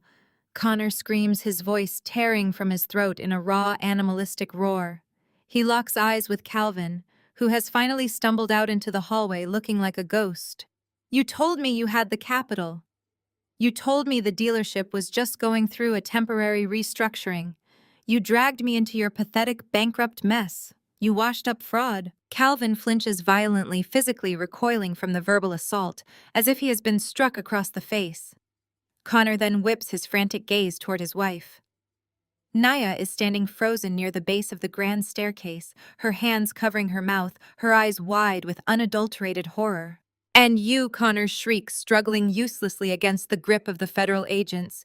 "You bled me dry, every single designer bag, every first-class ticket to Paris, every ridiculous country club membership. You sucked me completely dry just so you could pretend you were better than everyone else. Have fun being the broke, disgraced wife of a felon. You are nothing. You have nothing." The FBI agent forcefully shoves Connor's head down, stuffing him into the back of the dark SUV and slamming the heavy door shut, instantly cutting off his hysterical screaming. The silence that rushes back into the foyer is deafening. The flashing police lights continue to sweep through the open doorway, casting long, erratic shadows across the imported marble floors. Nia stares at the spot where her husband just stood. The man who was supposed to be her trophy, her ultimate bragging right, the foundation of her entire elite socialite identity, had just publicly eviscerated her in front of the entire extended family. He had stripped away her glamorous facade and exposed her as a greedy, complicit parasite. Her knees give out. Nia physically crumbles her legs, folding beneath her, as she collapses onto the cold, hard marble of the foyer. The heavy silk of her designer gown pools around her in a pathetic, ruined heap. She buries her face in her hands and begins to weep hysterically, a loud, guttural sobbing that completely lacks any of her usual refined country club restraint. It is the sound of a woman watching her entire fabricated universe burn to ash. Her perfect marriage, her limitless bank accounts, her untouchable social standing, all of it is completely destroyed. The 73 relatives standing in the adjoining corridors and dining room watch her break down in terrified silence. No one rushes forward to comfort her. No one offers a soothing hand or a word of reassurance.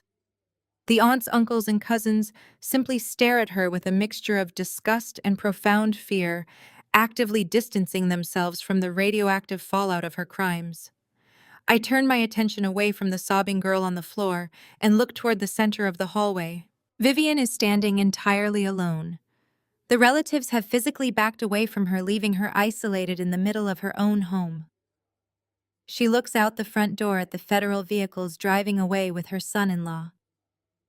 She looks down at the crumpled, hysterical form of her biological daughter.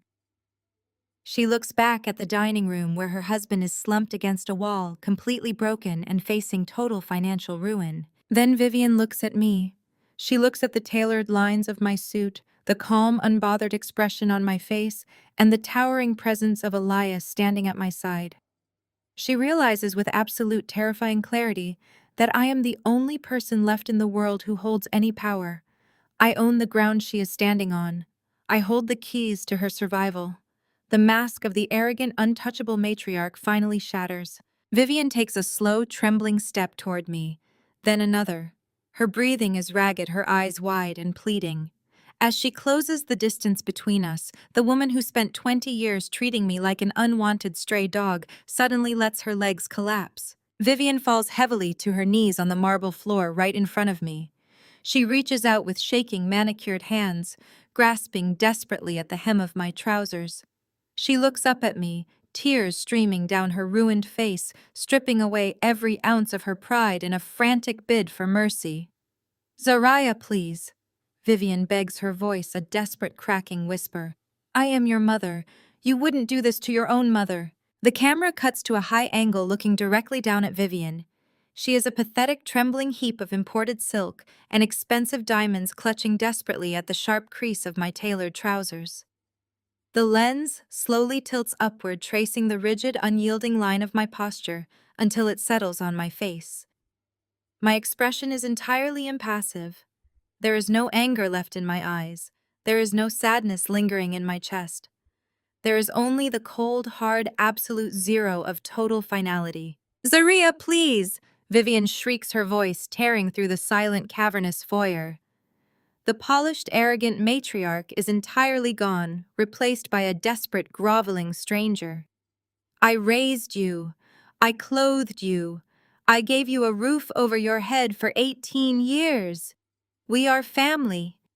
You cannot do this to us. You cannot put us out on the street like common criminals." I look down at her. I watch the expensive mascara run down her cheeks in jagged black rivers. I watch her manicured nails dig into my pant leg, as if I am the only piece of driftwood left in a raging ocean. For 28 years, I craved a single ounce of genuine warmth from this woman. I would have moved mountains for a fraction of the affection she freely lavished on Nia. Now she is offering me everything. She is offering her pride, her submission, and her desperate tears. And I feel absolutely nothing. Before I can answer, a heavy, dragging sound echoes from the dining room archway. Calvin shuffles forward. The brutal arrest of his golden boy son-in-law has broken whatever fragile tether was keeping him upright. His face is pale and slick with a sickly sweat, his breathing a wet, rattling gasp. He falls to his knees right beside his wife. The great, untouchable patriarch of the family, the man who spent my entire life making me feel like a worthless, inconvenient burden, is now weeping openly on the marble floor. "Zariah, I am begging you." Calvin sobs, his broad chest heaving violently. "Take the house, take the bank accounts, take the investment portfolios. But please do not liquidate the dealership. Do not take the business. It is my life's work. It is the family legacy. I will do whatever you want. I will sign whatever you need. Just give me a chance to fix the ledgers. Do not let the federal agents take my company." The 70 relatives watching from the periphery are entirely mute. They are witnessing the complete, irreversible decapitation of their ruling class. The king and queen of their elite social circle are quite literally begging at the feet of the daughter they so casually discarded. I look at Calvin. I look at the man who forged documents to steal my grandfather's seed money. I look at the man who used my rightful inheritance to build the very dealership he is now begging me to save. "Fix the ledgers," I ask, my voice echoing coldly in the massive space. "You cannot fix what is fundamentally rotten, Calvin. The dealership hasn't been yours since the moment you used stolen money to fund it. It was built on a crime. It was sustained by fraud. And tonight, the foreclosure of this estate is just the beginning of the audit. I am going to tear your fraudulent empire down to the studs." Calvin lets out a choked, devastated wail, dropping his head into his hands. He curls inward, utterly defeated. Vivian grabs my leg tighter, shaking it frantically, her panic reaching a fever pitch. Zariah, listen to me. Vivian cries, her voice shrill with raw terror. You are my daughter, I carried you. You cannot turn your back on your own flesh and blood. Please, I am begging you. We are your family. I reach down. My movements are slow, deliberate, and entirely devoid of hesitation. I pry her shaking fingers off my trousers, peeling her grip away one manicured finger at a time.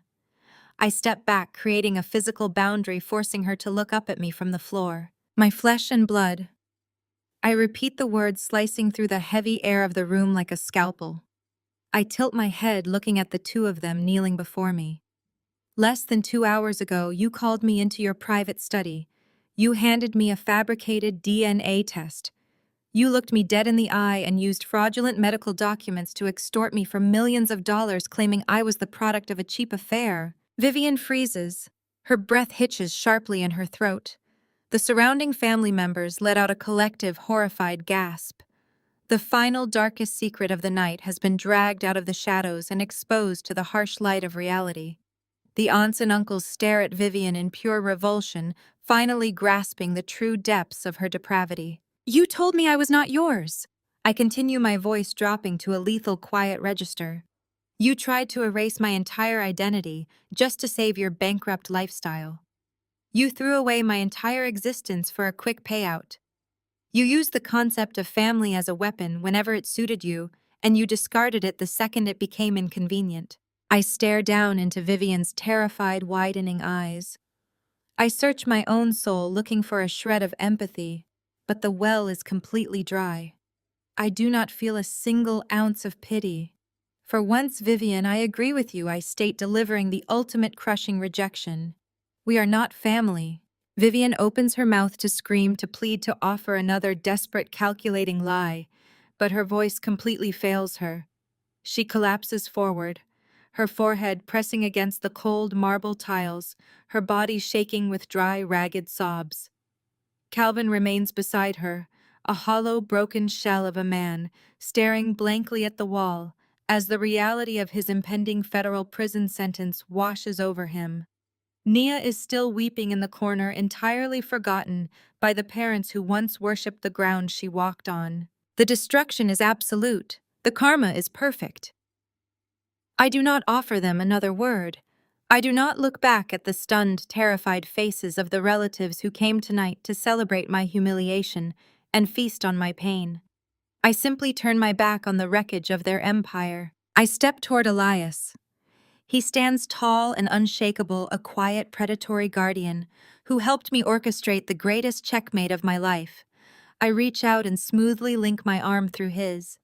He looks down at me, a faint, proud smirk playing at the corner of his lips. The storm has passed, and the air is finally clear. We walk in perfect unison toward the massive double doors. We step over the threshold, leaving the screaming, the sobbing, and the shattered remains of a fraudulent dynasty far behind us, walking out into the cool night air and toward a future that belongs entirely to me. The heavy mahogany doors click shut behind us, sealing the tomb of the Sterling family legacy forever. The muffled sounds of screaming and sobbing are instantly cut off, replaced by the crisp, cool silence of the night air. The camera slowly pulls away, executing a smooth, deliberate dolly out. The opulent, chaotic exterior of the Sterling mansion dissolves seamlessly into the sleek, immaculate silence of my Chicago penthouse lounge, mirroring the exact moment this story began.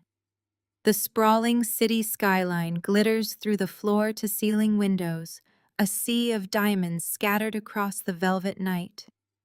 I sit back in the deep leather armchair, swirling a measure of vintage Bordeaux in a crystal glass. The lighting is dim, casting long, sharp shadows that reflect the stark, undeniable realities of the past year. I gave them exactly 24 hours to vacate the property. The ensuing scramble was a spectacular display of frantic, humiliating desperation. I did not even send private security to rush them out the door. I simply let the ticking clock and their own mounting panic do the heavy lifting. Vivian, the woman who had spent decades meticulously curating a museum of stolen wealth to impress people who secretly despised her, was reduced to shoving designer clothes into black garbage bags while federal agents methodically cataloged the remaining assets. I did not grant them a single second of an extension. By noon the following day, the heavy iron gates were padlocked, and the sprawling estate that had served as the fortress of their arrogance was officially listed on the market. It sold in less than a week to an overseas investor who immediately gutted the interior, wiping away every trace of Vivian's precious imported marble and Italian columns. Calvin's beloved dealership met an equally swift, merciless end. The forensic audit ordered by the federal authorities exposed a rotting labyrinth of mezzanine fraud, ghost accounts, and stolen equity. Z Prime Holdings moved in like a surgeon, liquidating the remaining physical assets for pennies on the dollar and completely dissolving the corporate entity. Calvin avoided a lengthy prison sentence only by turning state's evidence, trading his last shred of patriarchal dignity to stay out of a cell. He now lives in a cramped rental on the outskirts of the city, a broken man terrified of his own shadow. Connor was not so lucky. The ambitious, sneering golden boy of Wall Street took the full brunt of the federal indictment. The evidence we handed over was completely bulletproof. He is currently serving a 15-year sentence in a medium-security penitentiary, his luxury sports cars and tailored suits traded for a standard-issue jumpsuit and a steel cot.